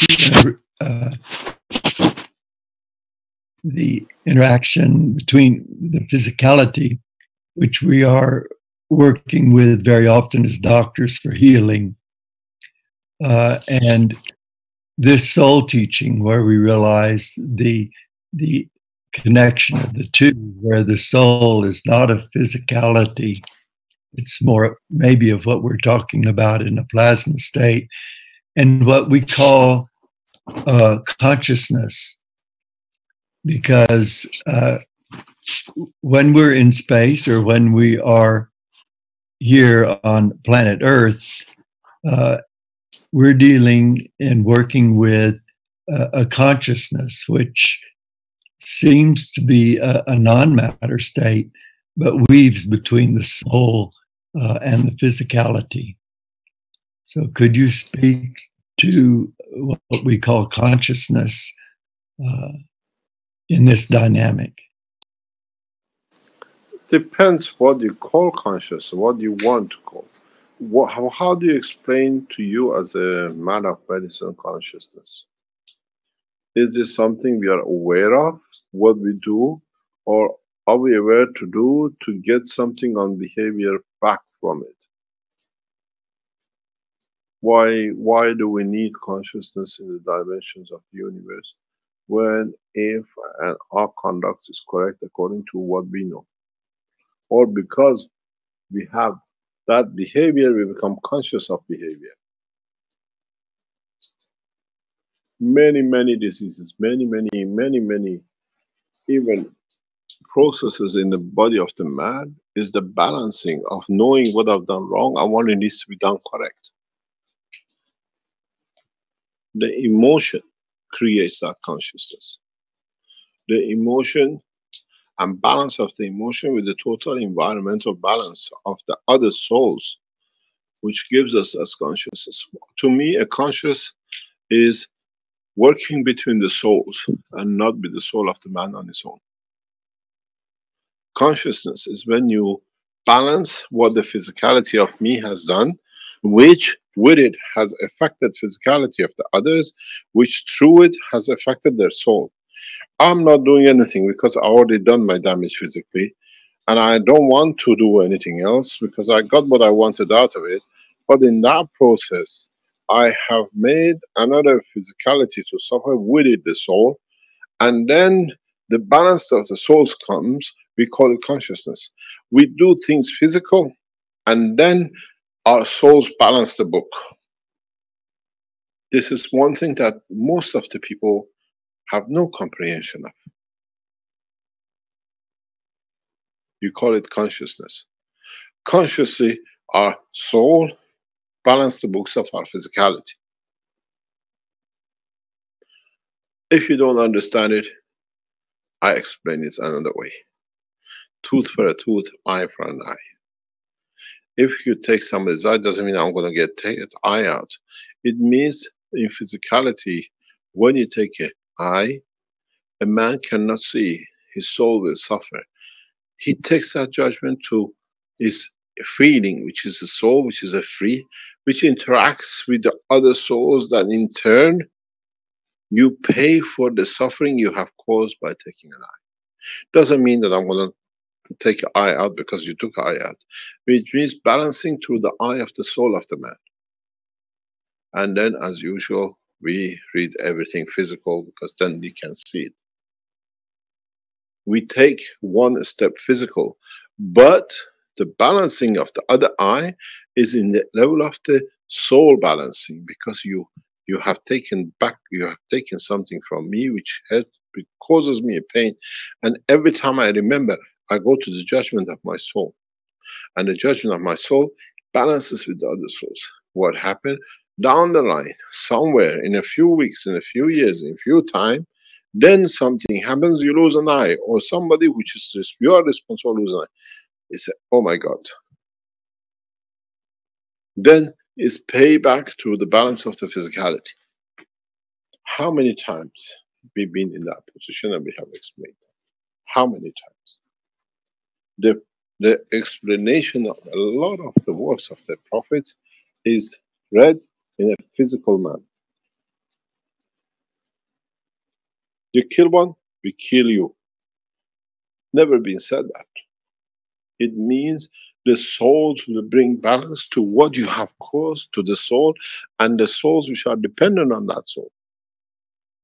And then the books balance, because now it's the son, it's the daughter, everybody else, the children and the wife which is suffering what you killed. Now it's the family soul. This is what I've explained years ago and nobody understands. Now it's me who has done. It has to be done according to the souls of mine. How many times you've seen people have done this and get the same thing back and say, why? Oh, we know in our soul why. We know in our behavior why. Eye for an eye, tooth for a tooth. But I, in a physical condition, which goes to my soul, and the soul balances that in physical dimension, you give back. Then it's sorted, not to go and suck at somebody's eyes out.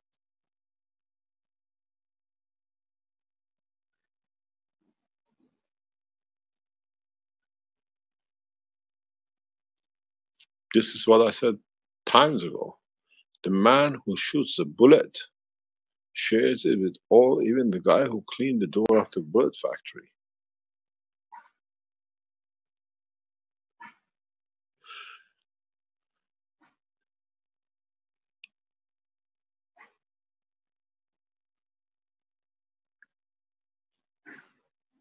Any other question? Well, when we've achieved the peace and we've evolved to the point where we are able to live in a state of peace, then all of the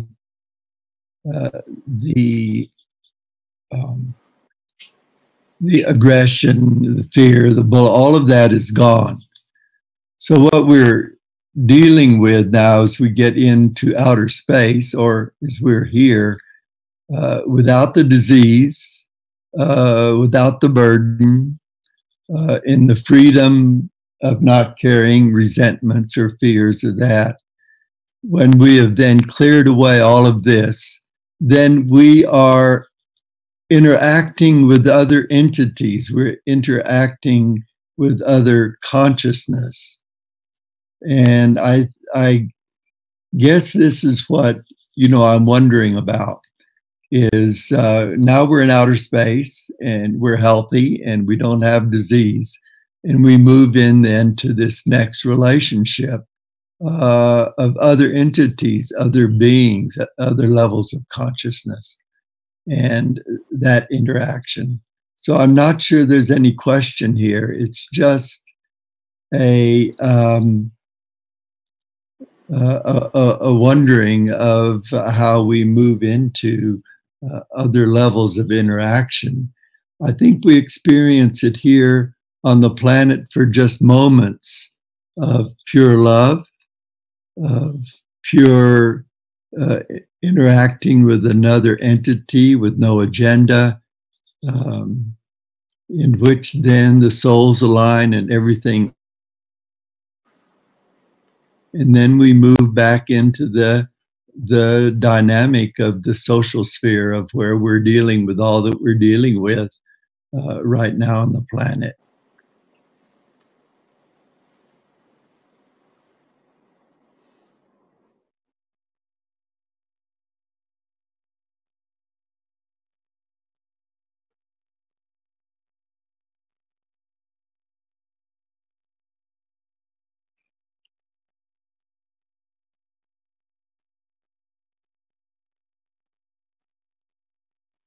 You still there, Mr. Keshe?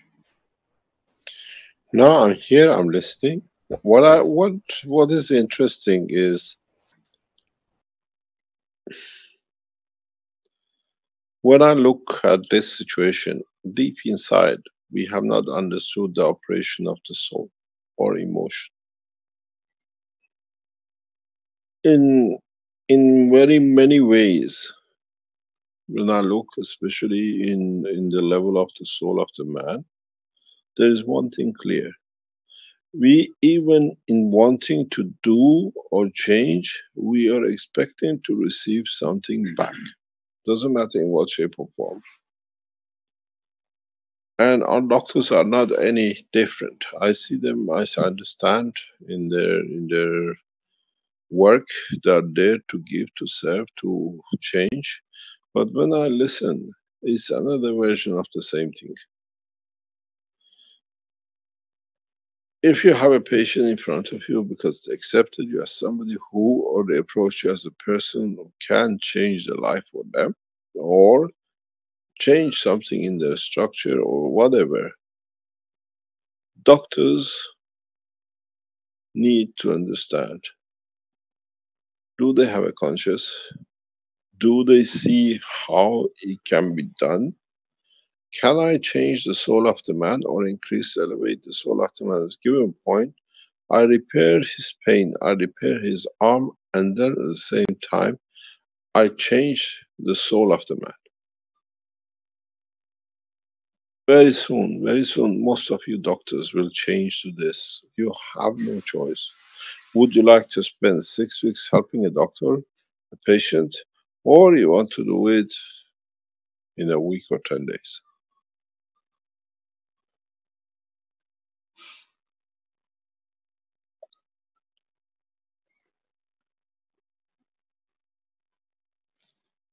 When you become a physician of a space, physicality has no dimension.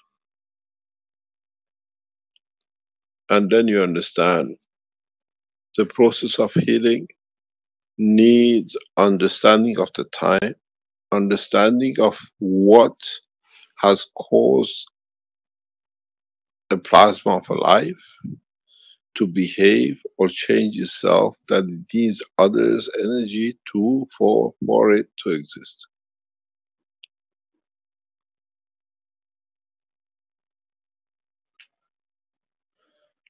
Any other question?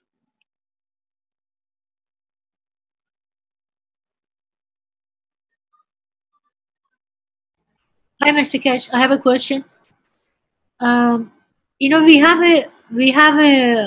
very fortunate that we are listening to you, and we got to this point. We have the knowledge or understanding. What is my fortune, Azar? What is your portion? You said you are fortunate.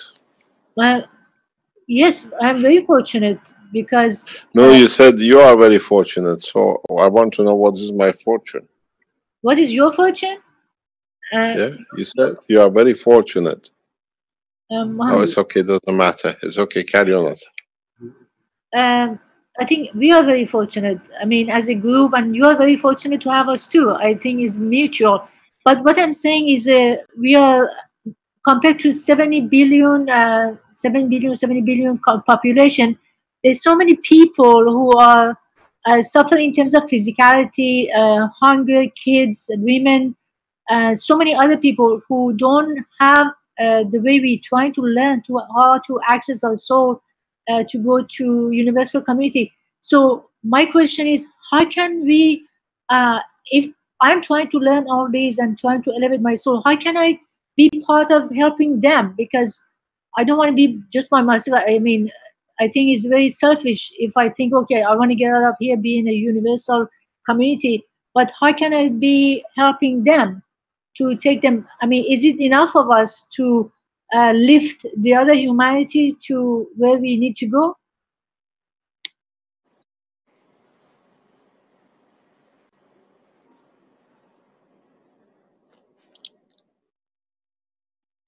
I'm keeping silent.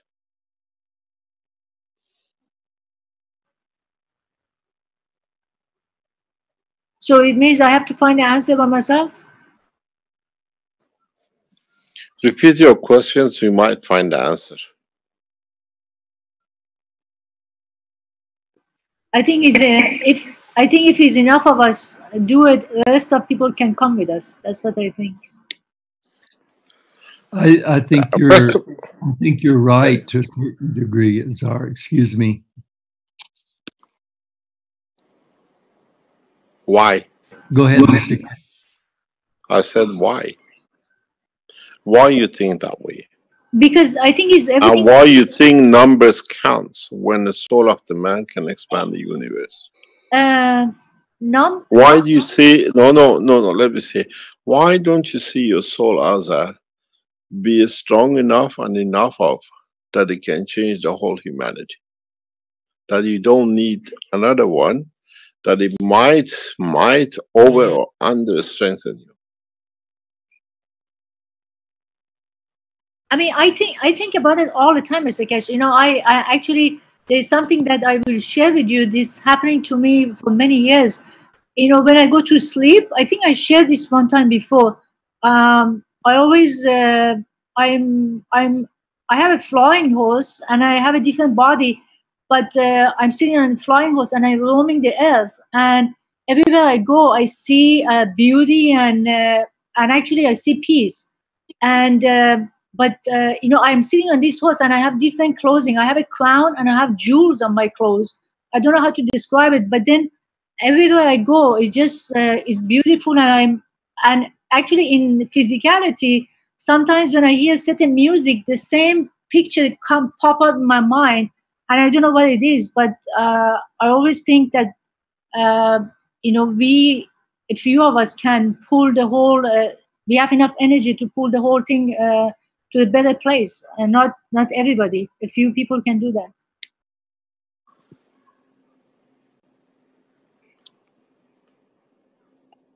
Everybody can do that.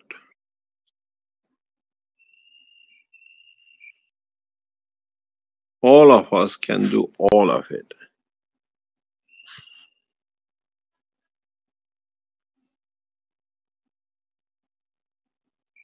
We can achieve and we can do all of it. It's just that we never understood that we have that capability.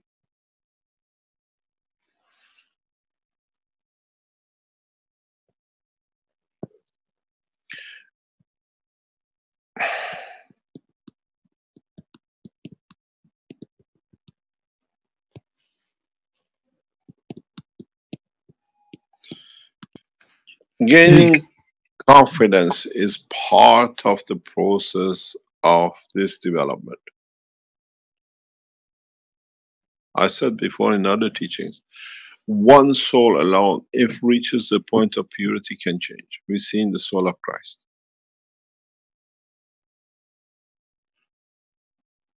One. Now imagine we are changing thousands and millions. Now we're educating souls to that level. Where the other time it came out of enlightenment.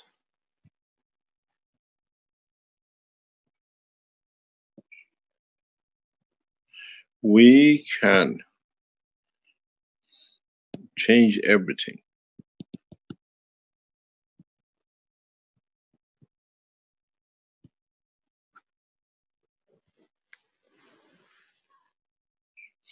The numbers count was when it was physicality. The soul strength needs one. One sun leads to creation of 7 billion man. One sun leads to creation of life on this planet in every shape or form. How many souls of suns do we need? So we need one man soul to reach the level of enlightenment. So we did. But now every man knows how to and the path to his own destiny. This is the difference. This is the maturity of time. You keep on counting how many do we need? One. But the problem is there are too many ones put together at the moment. Many millions. Goes back again what I said to the Africans. They've taken the trust out of your guts. That's why you still look in the hand of the white man.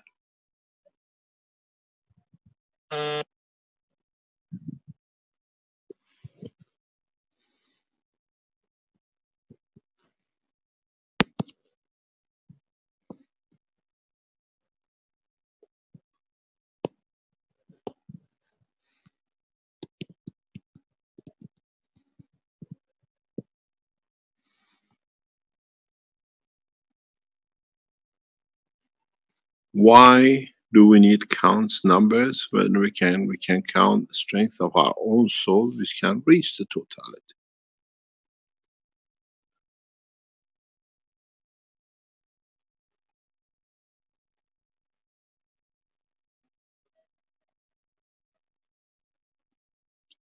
Always remember, if one sun, the soul of one entity, which is a speck of dust in the creation of the whole universe, has led to the creation of 7 billion at this moment, and overall billions and billions more, plus all the animals. Do you need more than one soul? But that soul has to be enlightened.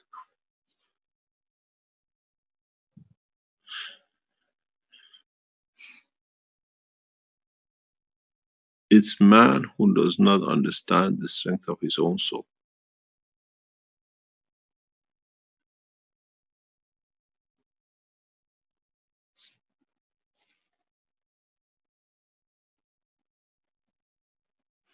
Any other point?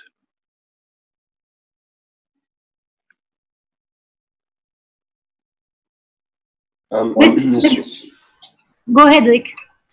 Oh, thank you. Mr. Keshe, there's been a conversation in the live stream, and I'm trying to get them to formulate the question more exactly, but it's roughly around the concept of interacting with the soul while dreaming, or in the I guess you would say, the horizontal sleep position. This person, Ron, has experience with doing that apparently, and was trying to get more information on that. Is there something you can add according to what I've kind of thrown together here? Is there a way to access the soul through our, what we call our dream state? Can you define the dream state? I have defined the dream state in a couple of teachings.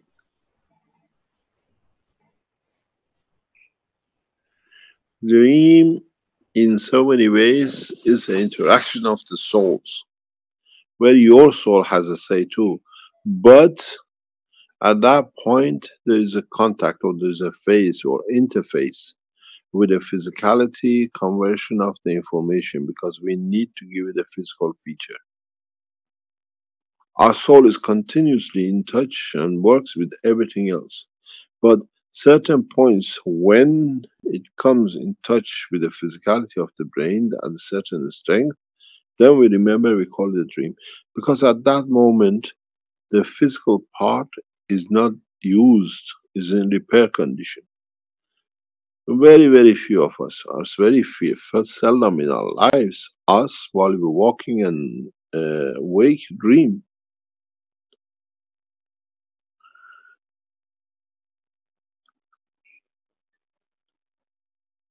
Dream is just where we remember part of the interaction of the souls.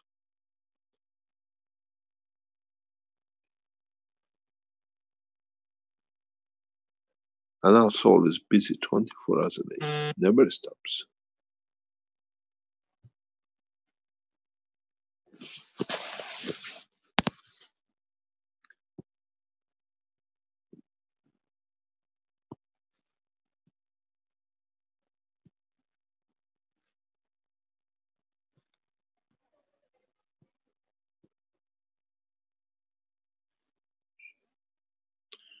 Any other? We have someone, Christopher, who says, Rick, I have experience with releasing trapped emotions. I do not have a degree, but I would like very much to briefly share and inquire about my methods. I think he's been on the Zoom here before,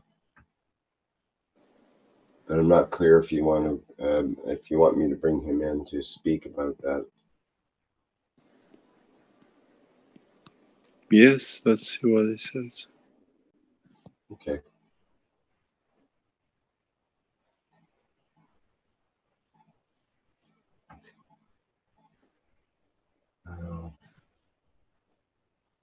Okay,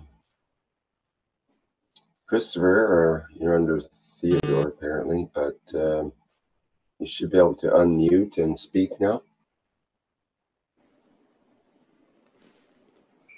Hello, Christopher.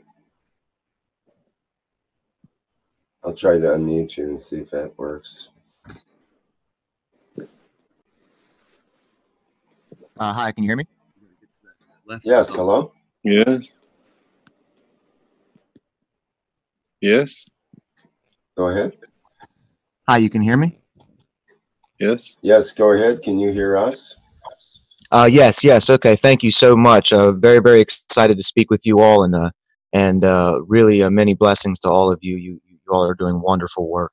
My name is Christopher, and I'm in West Virginia in America, and I would like to briefly just speak on my experience with locating trapped emotions throughout the body that appear to cause energy blockages, which in turn create pain or injuries and manifested infections, diseases, and different things in the physicality of the body. And I work with finding those emotions and releasing them by really working with the soul and asking it which emotions to release, and where they are, and then drawing those emotions into the body's meridian and extracting them using a magnet. So I use the interacting fields with the magnet and the physicality of the body through the meridian in the center to release the trapped emotions. And I find that once we do this, it allows the body to heal itself. And I feel that that's directly connected to what you guys are talking about with, working directly with the body's emotions and starting at the source of the problem rather than working backwards. So I was wondering if that methodology is something familiar to you all, and also excited to introduce that because I haven't yet. We are. Thank you very much for what you brought up. We are fully aware of this. Most of what you're talking about, we know it in different shape or form.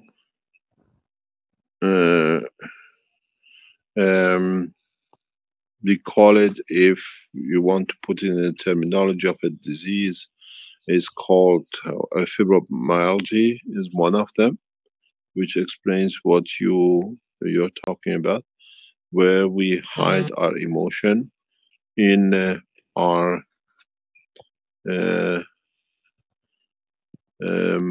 we hide our emotion as pain. If you go, this is a well-known fact, and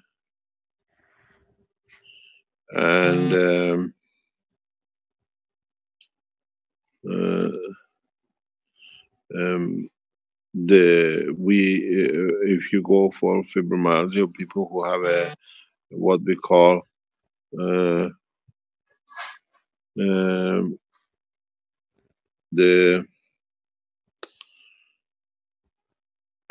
how can I put it? I'm trying to be very clear about it.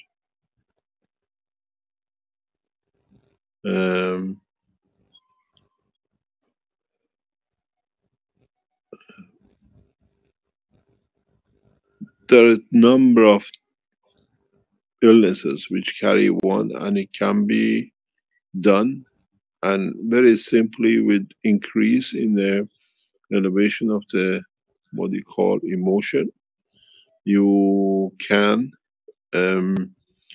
alleviate the problem or the pain. We transfer in when the abuse comes emotionally, and in the brain we don't have anywhere to hide it. We don't have muscle tissue to hide it, and if we call it the headache, if we can hide it somewhere, it puts a pressure on the different parts, then our emotion or our body hides, or in a way disperses that energy into the physical bank, and we call it the pain. Somebody's microphone is open. This what you explained is a well-known, what you call it, operation of the body, and the only way it works, and I've done hundreds, thousands of these things we know on the internet and the rest of it, but people cannot find. They cannot walk out of the fibromyalgia. They try everything, and then in that process, what we know is that the body hides the emotion in the physicality, in the soul of the physicality.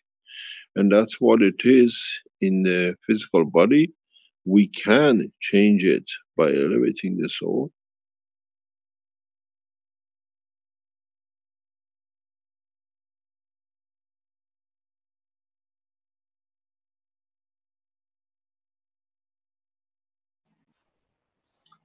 Hello, Mr. Keshe.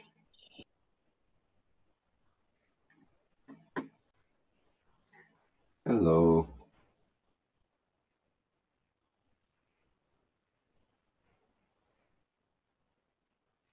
I think we temporarily lost Mr. Keshe again.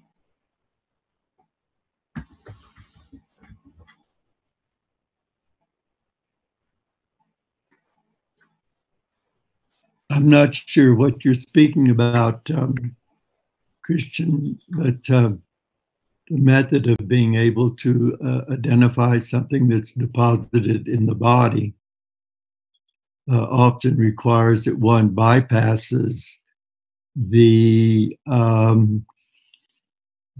filters or the mechanisms. So in something like a modality that I work with cranial sacral therapy, when you're able to take somebody into a relaxed state, or what we call a cranial state, you can find the block that has consciousness and speak directly to it, give it a voice, and the person then can become aware of it, give it a voice, ask for it to shift or to move, or to see that it has no function to serve anymore, and to be able to clear it from the body, which allows the healing to take place.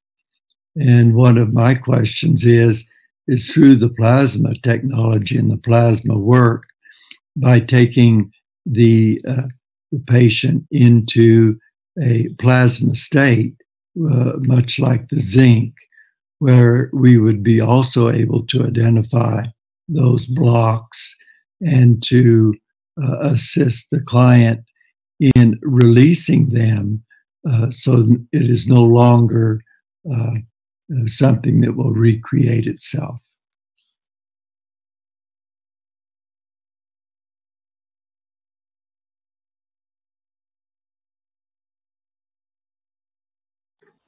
Do you have a response to that, Christopher?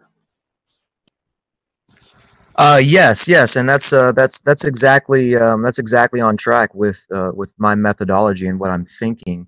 I guess some of my work is actually based off of Dr. Bradley Nelson, and I'm not sure if anyone's familiar with him, but he wrote a book called The Emotional Code, and it talks about how yourself, your soul, and your body, it knows where it's deposited all of those emotions, and it remembers where each of them are. And when you simply, it's a very, very simple process of just being in a nice, calm, relaxed state, and simply asking where they are and identifying them, giving them focus. And that focus creates the clarity of exactly what the trapped emotion is, and the path that it needs to take to travel back to the meridian and then back and be released. And I believe that actually may happen through the soul. I guess it would come back to the source. And then my understanding with the plasma technology is still very novice, so I haven't applied that in my practices extensively yet.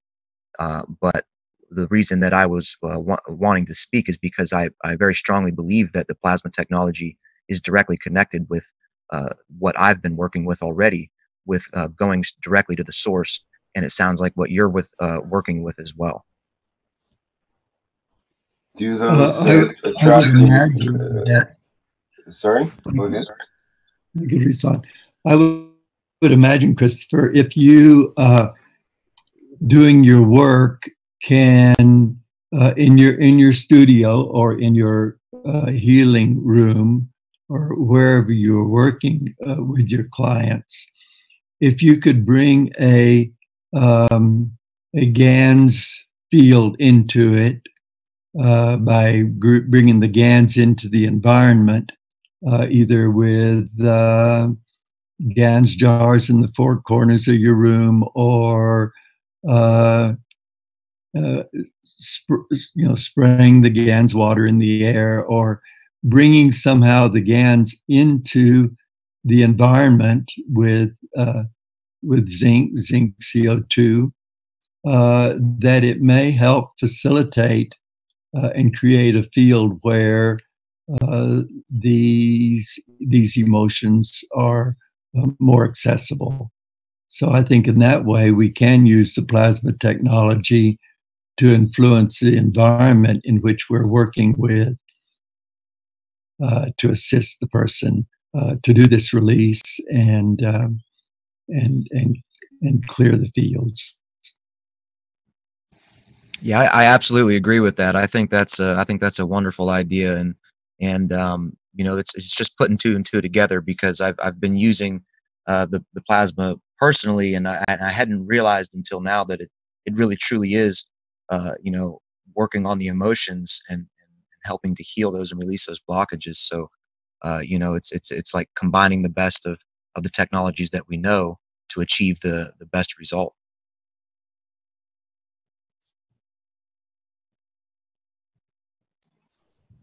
I had a question about yes, that to you guys. I have a question about that to you guys, which is, are those tensions stored as muscle tensions? Are those emotions stored as muscle tensions, I should say?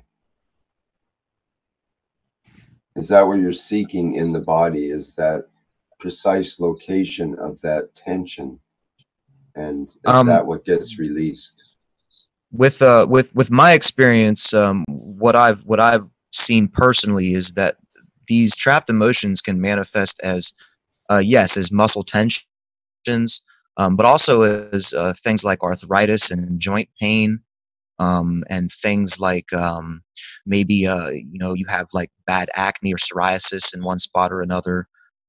You know, they can manifest in different ways according to just like what I guess maybe what type of emotion it is, and that's the when it was. manifestation, though. I'm thinking more, where is the tension stored?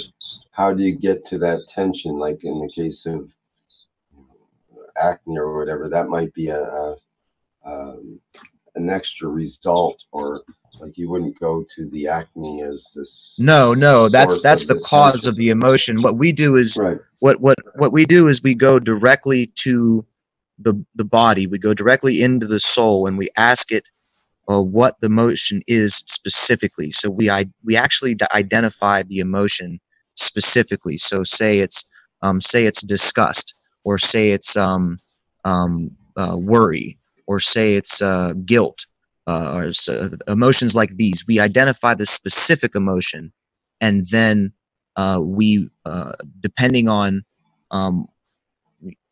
how embedded it is, we even go in and find where it's located. We can find when it was inherited. So when you trap this emotion, and then you know, we release it after we identify the specific emotion. So we don't necessarily work through finding muscle tension or finding pain.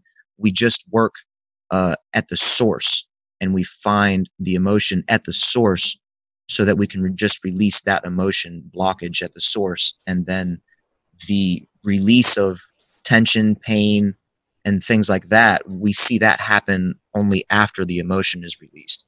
And sometimes it's in unexpected places too, because we may not have, you know, identified it in the body, but we identified the emotion.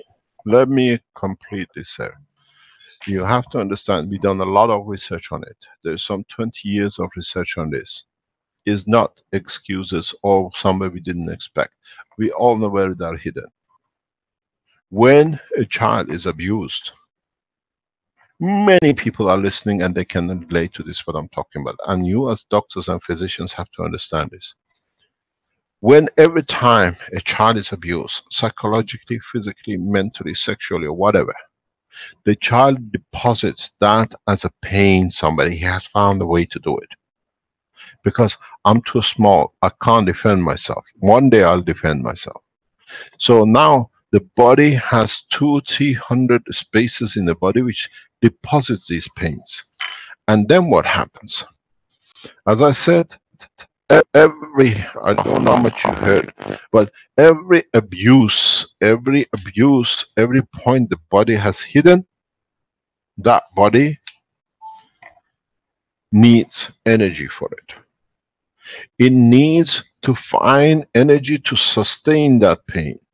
And if it is 200 of it, if it is 200 points and 3, let's say, calorie a day is spent, that's 600 calorie a day you're short of continuously just to cover the abuses of the father. Now, you come to the age, you have children, and with it, in that process, you couldn't do anything. You're carrying it with you. You have a child. You haven't done this to your child. Then you start using more energy, finding out how come they did to me while I've never done that to my children. Judgment comes in. Then you use another 200, 300 calorie a day in your subconscious. That's 900. You take 1600. How much energy left for you to live? That's why fibromyalgia people are always exhausted. They don't have energy.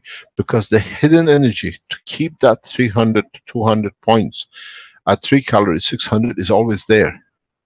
Plus the others. So now we come to a case of the person has no energy. And then is in pain too. Doctors can't find anything. It's just give them a tablets. The pain is psychological. You have to elevate, you have to increase the level of the emotion to the point that it starts through the same process, through the soul, to the structure of the skeleton, the muscle, the tissues of the brain, to send energy to the points that it's the emotional part of the cell of the body which is in pain and the pain has been deposited in. It's not the physical part. That's why it creates such a mayhem and doctors don't have no solution for fibromyalgia. When it goes to the brain, remember what everything we say, every cell has an emotion. And now it's the emotion part of the brain which has locked this energy to the emotional part of the body of the man to one point or another. Storage banks, many storage mini banks. When you elevate the soul, when you increase the energy of the emotion, then from the brain you feed that stronger to the weaker, and then you find out the process changes. You have to explain to your patient that it's not your fault. If the patient does not understand the abuse is not his fault, you will have a problem, because he goes back to it again. But there's another thing. In these cases, you always ask, is there anything good you remember about this while you were abused? Something gave you strength. And then you use that point of strength to strengthen the soul. And then you find out within 3 to 6 weeks, your patient will walk away. You don't need to give any medicine. You change the environmental condition of the soul. Very easily with zinc and CO2. Nothing else is needed. We are not doctors. We understand the process of the environment of the body of the man. Then it comes to clinical fatigue. Clinical fatigue comes immediately after maturity. When we understand hierarchies, when we understand who's older, who's younger, who's boss. And then for us to be able to stand the abuses of our bosses, then we come to the point of, I have to stand for my own. And then I cannot take abuse. If somebody walks into your office or with you and you see a specific shape of the standing, you can tell them if they have a fibromyalgia or they've been abused. It's so simple. The 2 pins of the pin of the shoulder are forwarder than the neck. Bending forward. A kind of protection. I'm protecting myself. Bent under pressure of weakness of the soul. The way you identify the difference between clinical fatigue and fibromyalgia is very simple. Because when we are adult, we grow 2 things. We grow breast as we are a woman. And as a man, we grow a chest. We stand up. Now it's us. We are the cock. So we take the abuse in the emotional side after puberty, because up to there was a baby. Now it's me, a man, a woman. You take a nipple, the tip of the nipple, you go under the breast, just where the skin of the breast joins the skin of the body of the man, just under the breast, there is one rib, which most of the time is the last rib. Near, just under, straight under the nipple, you put 2.5 point pressure, 2.5 pound of pressure per square inch. Press. If they shout, if they cry or they bend in, this is a clinical fatigue. It has happened in the pressure, the boss, the husband, or whatever. This has a different understanding. It means giving confidence to the man. I can understand this. This is something I can understand.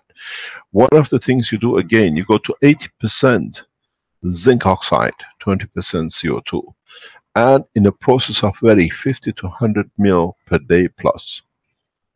Nothing else needed. By that process, you elevate the soul. First thing you notice, take a picture of people who come with you to fibromyalgia, and take a picture every 3 weeks if they come, or every time they come. You see the body changes, the shoulder goes back, they stand upright, they gain confidence, and they stop the abuse. Because in that process, they have to realize If they were done fibromyalgia, it wasn't my fault. I was a child, and they have to understand it. If it is clinical fatigue, they have to understand the position has changed. We are experts as human race to hunt for the weakest. And you find out people with the fibromyalgia, because of the position they stand bending, they show weakness. And there are those who hunted weak. You have to understand, in the herd of the cows, or in the herd of the animals, deers, when the lion goes, there are two factors to consider. Does the lion goes for the weakest, or does the lion goes for the youngest? Is the young who says to the lion, I'm here in stuff my mother can produce, but me, I cannot. I'm young, you can have me, at least my mother survives. Or does the lion picks up the one which has got the injury that I can pick up? That is, I don't hurt the others. It's the same with the man. We go for the weak in the human race because it's easier hunt. And the one person which has got a fibromyalgia, it goes from one abuse to another, and abuse to other, because next time I want to prove I'm winning. But they don't see their feature, which is in pain.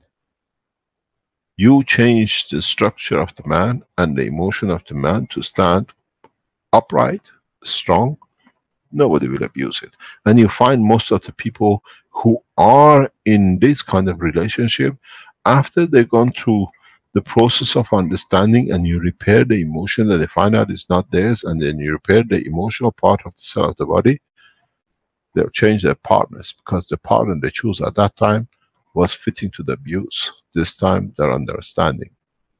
They see how they walked into that relationship. It is very important for the physicians to be aware of these things. How I change it, how I bring this or that, does not solve the essence, that where it came from. You have to solve the problem at its root. Otherwise, you're back with the same doctors as before. I can show you why. I can show you somewhere how you can do it, but you don't go back to the root of it, where it started. And then they have to understand why it started. We have a huge research data on this. And when you speak, I know, and I can tell you how you can do it. You're doing halfway. We are not here to do halfway. We are here to do a complete to a full understanding. Do you want to talk more, Brett? Pardon? Oh, that was an open microphone. We do have three people ready to speak here, including our friend Parvis, and there's a Dr. Keith. Yes. Go ahead. Okay. Hi, Mr. Keshe. Hi, everybody. I just wanted to make a comment. Is that you always talk about the fields and these kind of abuses or hidden emotions or whatever that exists in the mind of a person, whether he or she is aware of it or not, meaning whether it is in the conscious or subconscious, it actually changes the field of that human. And as a result of the change of that field, diseases start to manifest. So as you're teaching, if we learn how to go beyond the physical body and get connected to the energies and the fields around and fix the abnormalities within the field, we get rid of the diseases. That was my comment.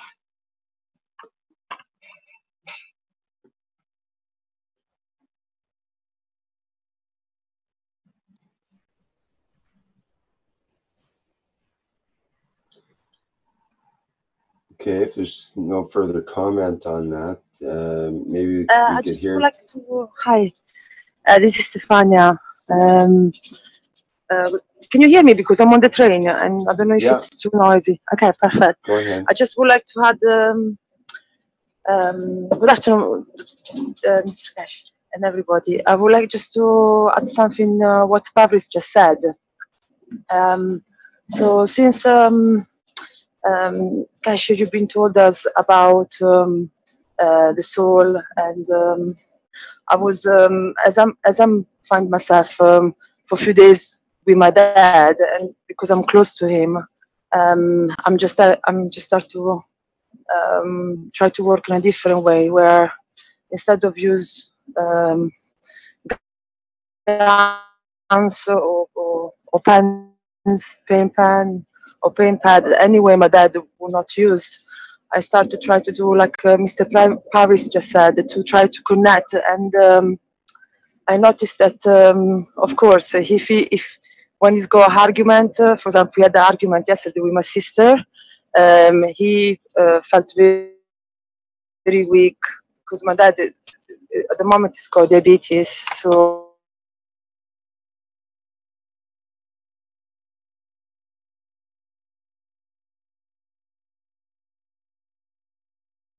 Hello? Hello? I think she got cut off, perhaps. She mentioned she was on going a through train. the train. Maybe it's gone on the tunnel. Through the tunnel, yeah. Did you get through the tunnel? Usually you always will find his leg very heavy and no energy. I think we better stop it, So of because course I noticed hello. Can you switch it off? Let me answer you in a very correct way, Dr. Paris. You say we change the fields around them. Go back to, again, the teaching understanding. When you take the Ganses, the liquid plasma, it's not the water which you take. With it, you change the total field of the environment of the body of the man. This is what, even with the cancer, I always say. When you put a patch outside one side and a patch on the other side, when you drink, you create a field which goes across the body. The beauty in what you say is correct, but the extension of the knowledge is the Gans liquids are not just the water. They change the total field of the environment. In it, they add to the soul and emotion too. So, in fact, when you wash or when you drink Ganses, you create that tunnel of fields inside you. And our central, what I call column, which is our mouth to what we call all the intestines, there are coils of fields which span the whole body of the man. So it's good to understand, you're correct, but on the other hand, when you drink Gans water, you create, it's not just the water, you create a field which changes the whole of environment around the body of the man. If you take a what you call the systems which can actually measure the magnetic field of the body of the man, not these aura machines, then you'll see the field changes every time you take CO2 or zinc oxide. This is how we answered yesterday in response to the doctor, the minister in Ghana. When you put that tube inside the water, the whole water changes. You never put the Gans inside. These alkalizers we do, that tube in the center is like your intestine, like your mouth in the body. The whole water changes. It's exactly the same. It's, you change the environment of the body of the man. With it, you elevate the soul. So it works in two ways.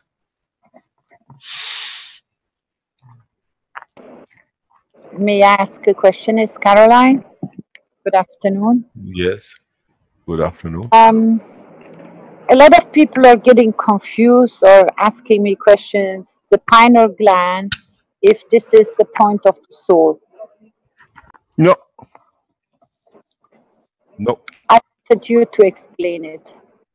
Well, it's not there. So if the pineal gland is in your toe, no, it's not where they look for.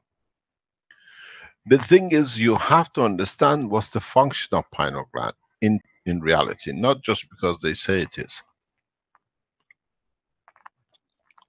Can you open the Wikipedia on the pineal gland. Rick, please. Sure.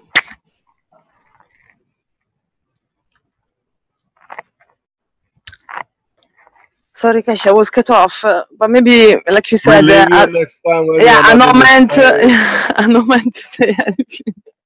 Like we'll you said. see you next time. Thank you. Yeah, thank you. Woo, the train pulls into the station.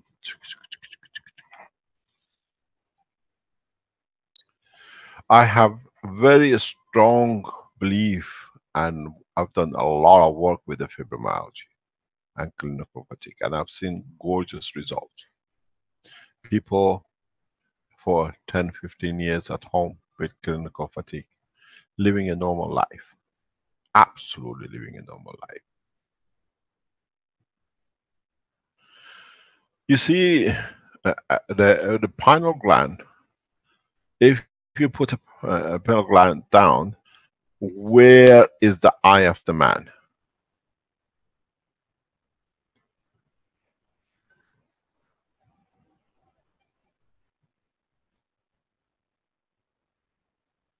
Hello, Rick.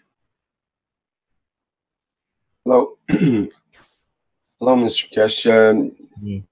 You want to show where it is in relationship to the eyes? To the eyes. Okay, let's see if...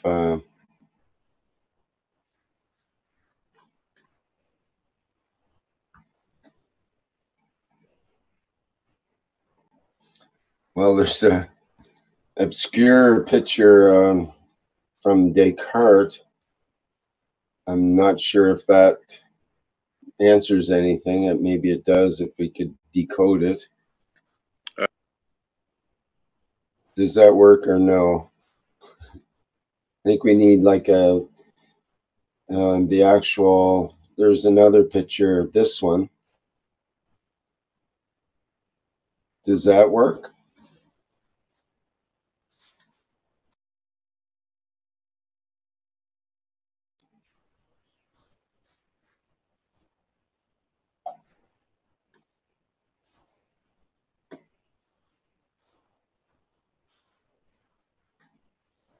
Hello, Mr. Keshe. Does that work for you?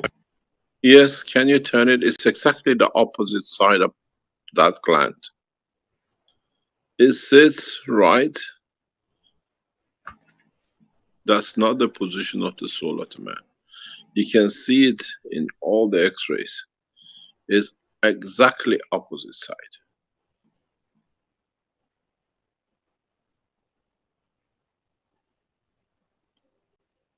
Can you hear me? Yes. Yes. So it's the opposite of what we see the red to dot. the front.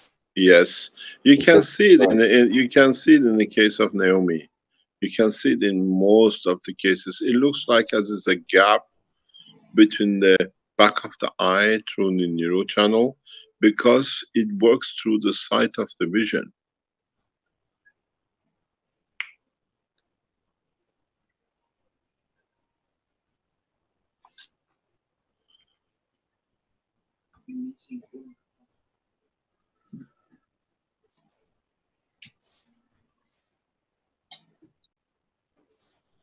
Any other question? Or shall we call What it? can I ask? Pardon? Can I ask another question on this topic? Yes, are you the public spokesman? No, because these questions have been floating in the background quite a few times, and I thought it was time to present them to you. The thing is that people are working with this, what they call the pineal gland or the third eye, and that they get their If it's visions. a third eye, if it's a third eye, it works right sits on the back of the head. How can it be the third eye in the front? If you look at I that do demonstration, understand, but I want you scientifically, please, to explain how come they are creating visions and they can expand their fields, and all the other things which are coming with this explanation of this third eye. And I want the clarity in this, that people are no longer confused with this topic. You see, That this they're is not working with the their first. definition. This is the definition of pineal gland. It sits more or less on the back of or on top of cerebellum, and it sits on right the opposite side of where it can access itself. It does not come from your back of your head. The soul, the position of the soul is exit as fast as possible. And in that position is the wrong position for it to be, to start with. The access, the position of it is very, you see the structure of it. It's not a gland. Gland is the physicality. It's got tangibility of with itself. In some people, you cannot even find it. It's so finely tuned.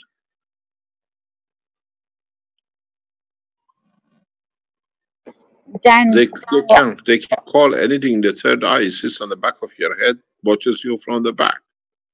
Yes, okay, but why do they keep on using this term in meditation? They can And use anything. They can use any term. This is what we explain. The position of the soul of the man sits exactly in access point to where it can transform. In most of the cases,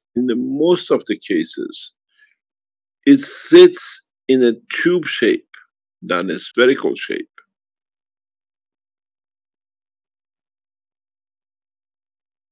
In most of cases, it's elongated.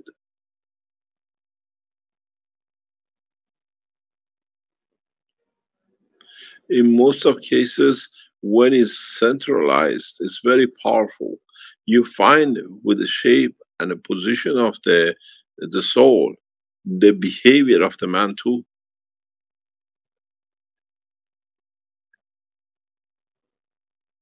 Not only the shape, the size, the position. And then you find in a lot of cases, you cannot even physically distinguish it.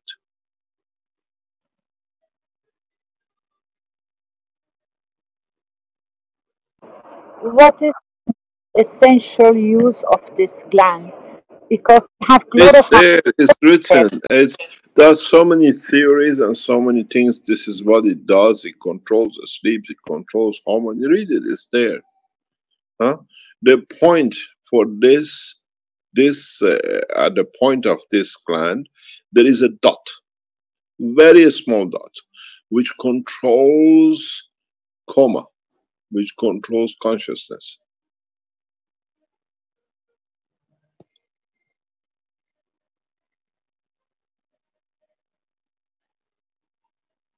If in that point, in center of this gland, in the back of this gland, near to it, there is a spot which controls us to sleep or to go into coma. And this is one of the reasons when we have a coma case, we continuously change the field strength, and then it switches.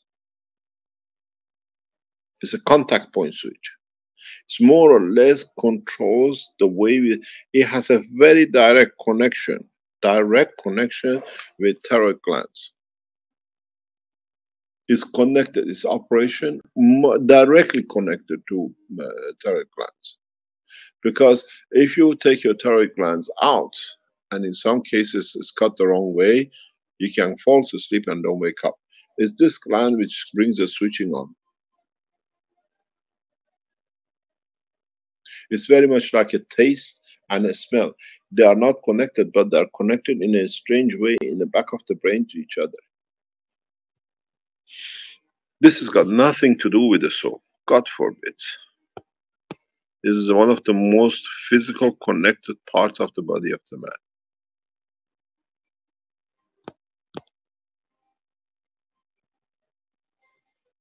Any other question?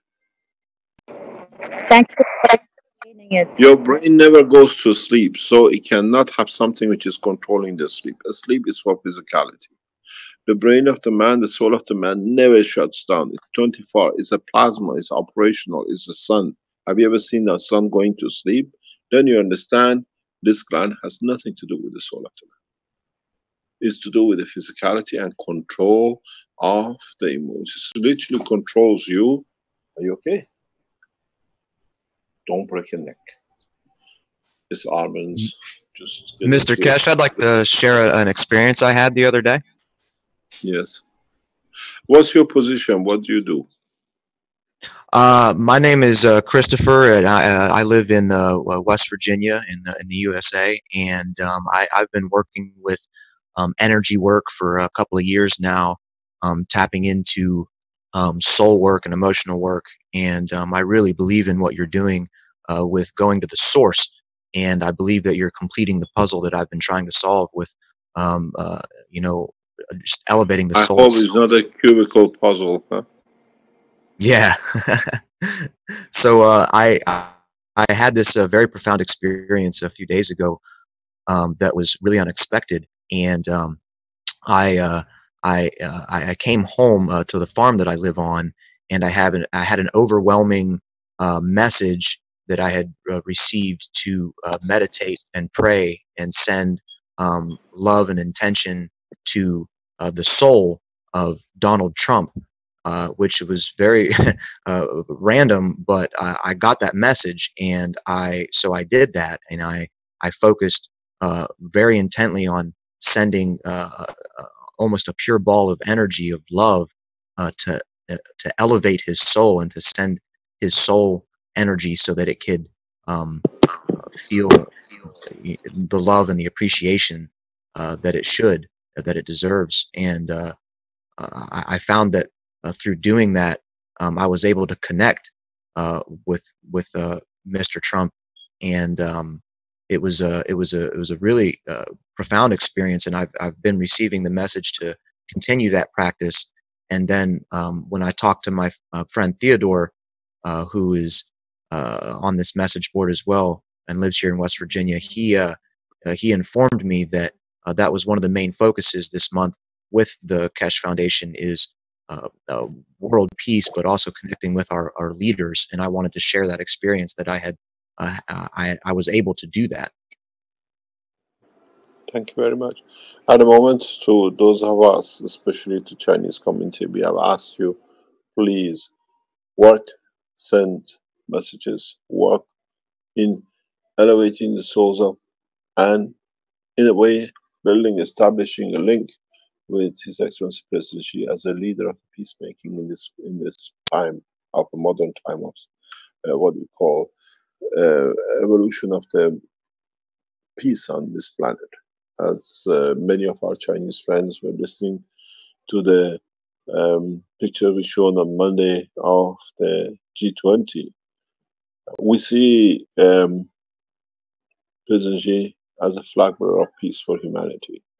And in so many ways, if we can elevate the soul, the emotion, the understanding of people like President Trump, and the same with President Putin, we can change the course. At the moment, the most powerful leaders on this planet, which is considered to be President Xi, and next to him is President Putin, these are the peacemakers. These are the ones who can make the change. And we have asked the Keshe Foundation community worldwide to send requests and at the same time praise for the soul of especially President Xi and President Putin to take up the flag of peace. And they can do it. They can bring peace. This is the only chance we have, and we stood. I am a great supporter of understanding this because I know how it works. I worked through it. I lived through it. And these kind of leaders, it's like a sick soul. We look at the sick body. The soul is sick. They're aware of the things they've done wrong. And people like President Trump needs these kind of support. We need to be able to share our souls. I have great respect for leaders in that way. I had the pleasure to know and understand the work of people like Gorbachev, highly respected. I think that the man after Putin, or what I call after Gorbachev, the next real president at the moment we see since Gorbachev is President Xi of China.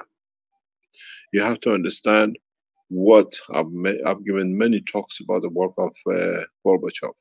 One of the most unselfish people. Who could have stayed at the head of the nation, but he decided. I was through the time as part of understood working group in understanding the decision of Gorbachev.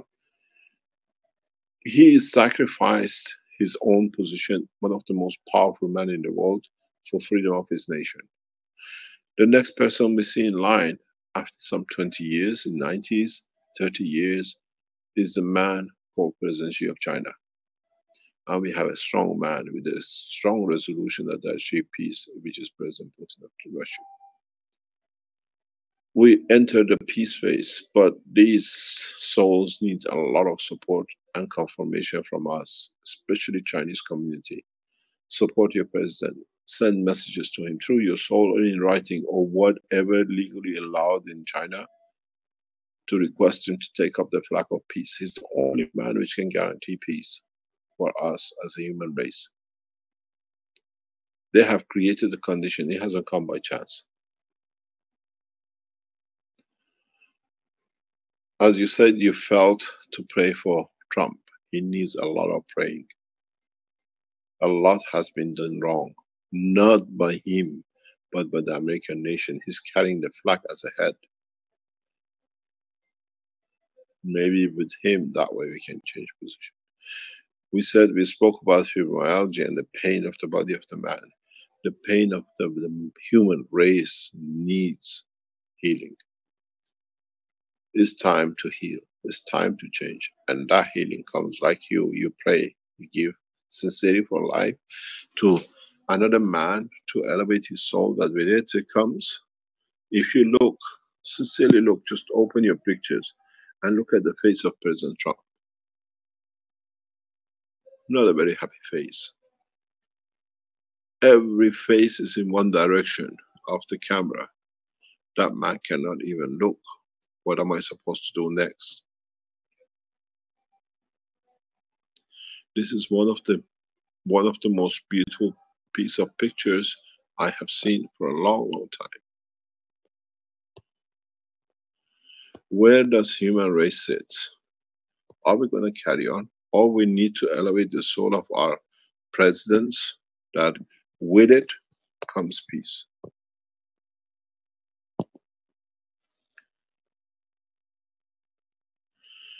In so many ways, we have to understand.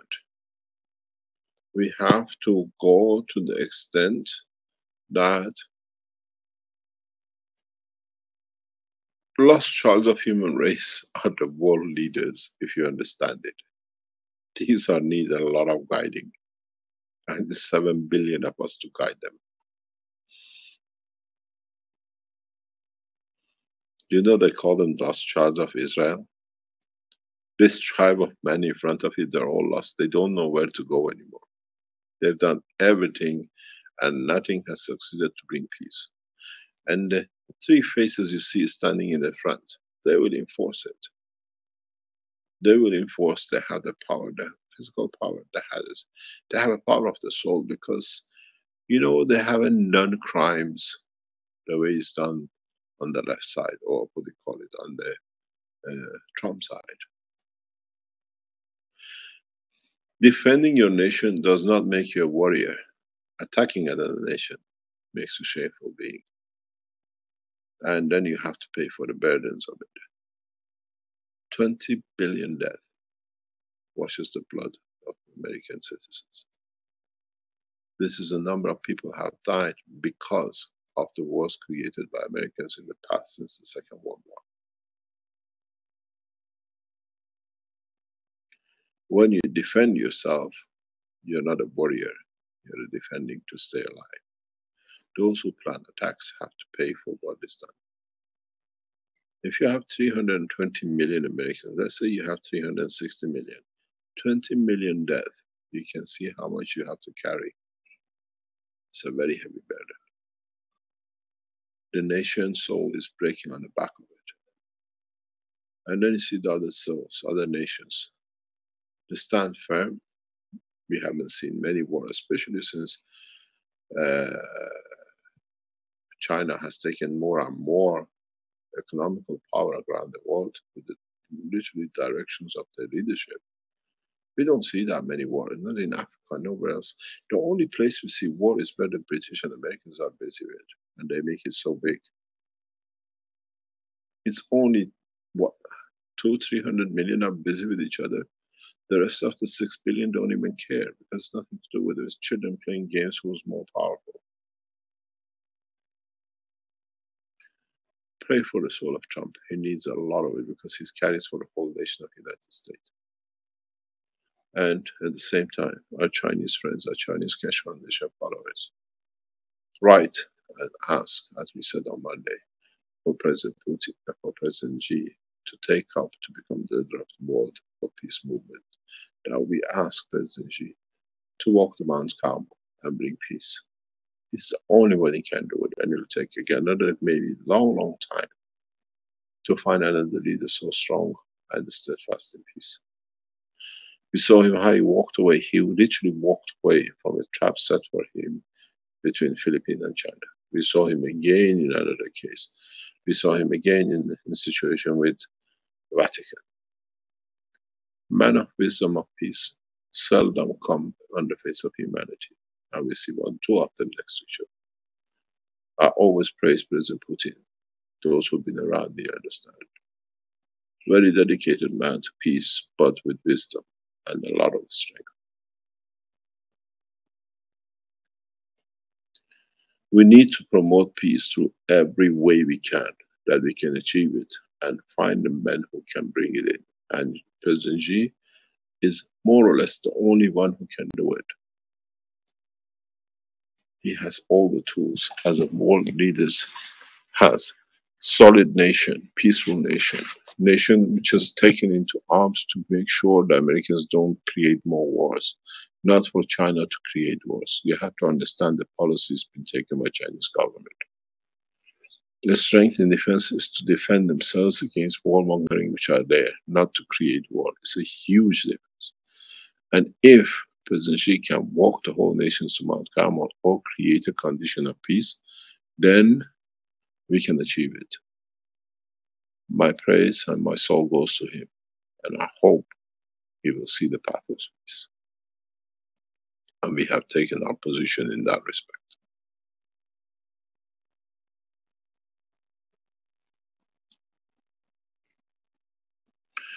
Let's call it a day.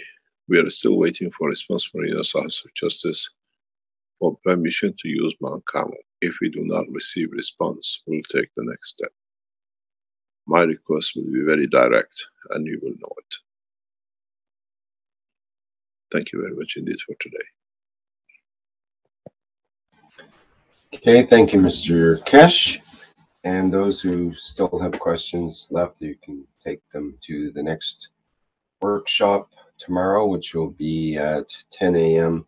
Central European Time on Thursday, July 13th. Okay, that ends our transmission. Hello? Tomorrow is Thursday. It's 9 a.m., isn't it? Oh, I'm sorry. Yes, it's the Knowledge Seekers Workshop. That's right. So it'll be 9 a.m., not 10 a.m., and we'll be the 180th Knowledge Seekers Workshop. Okay. Let me just get that set up. Okay, we'll end the transmission for today. Thank you, everybody, for attending. The Blueprint for Peace for Humanity for Day 8, Wednesday, July 12th, 2017.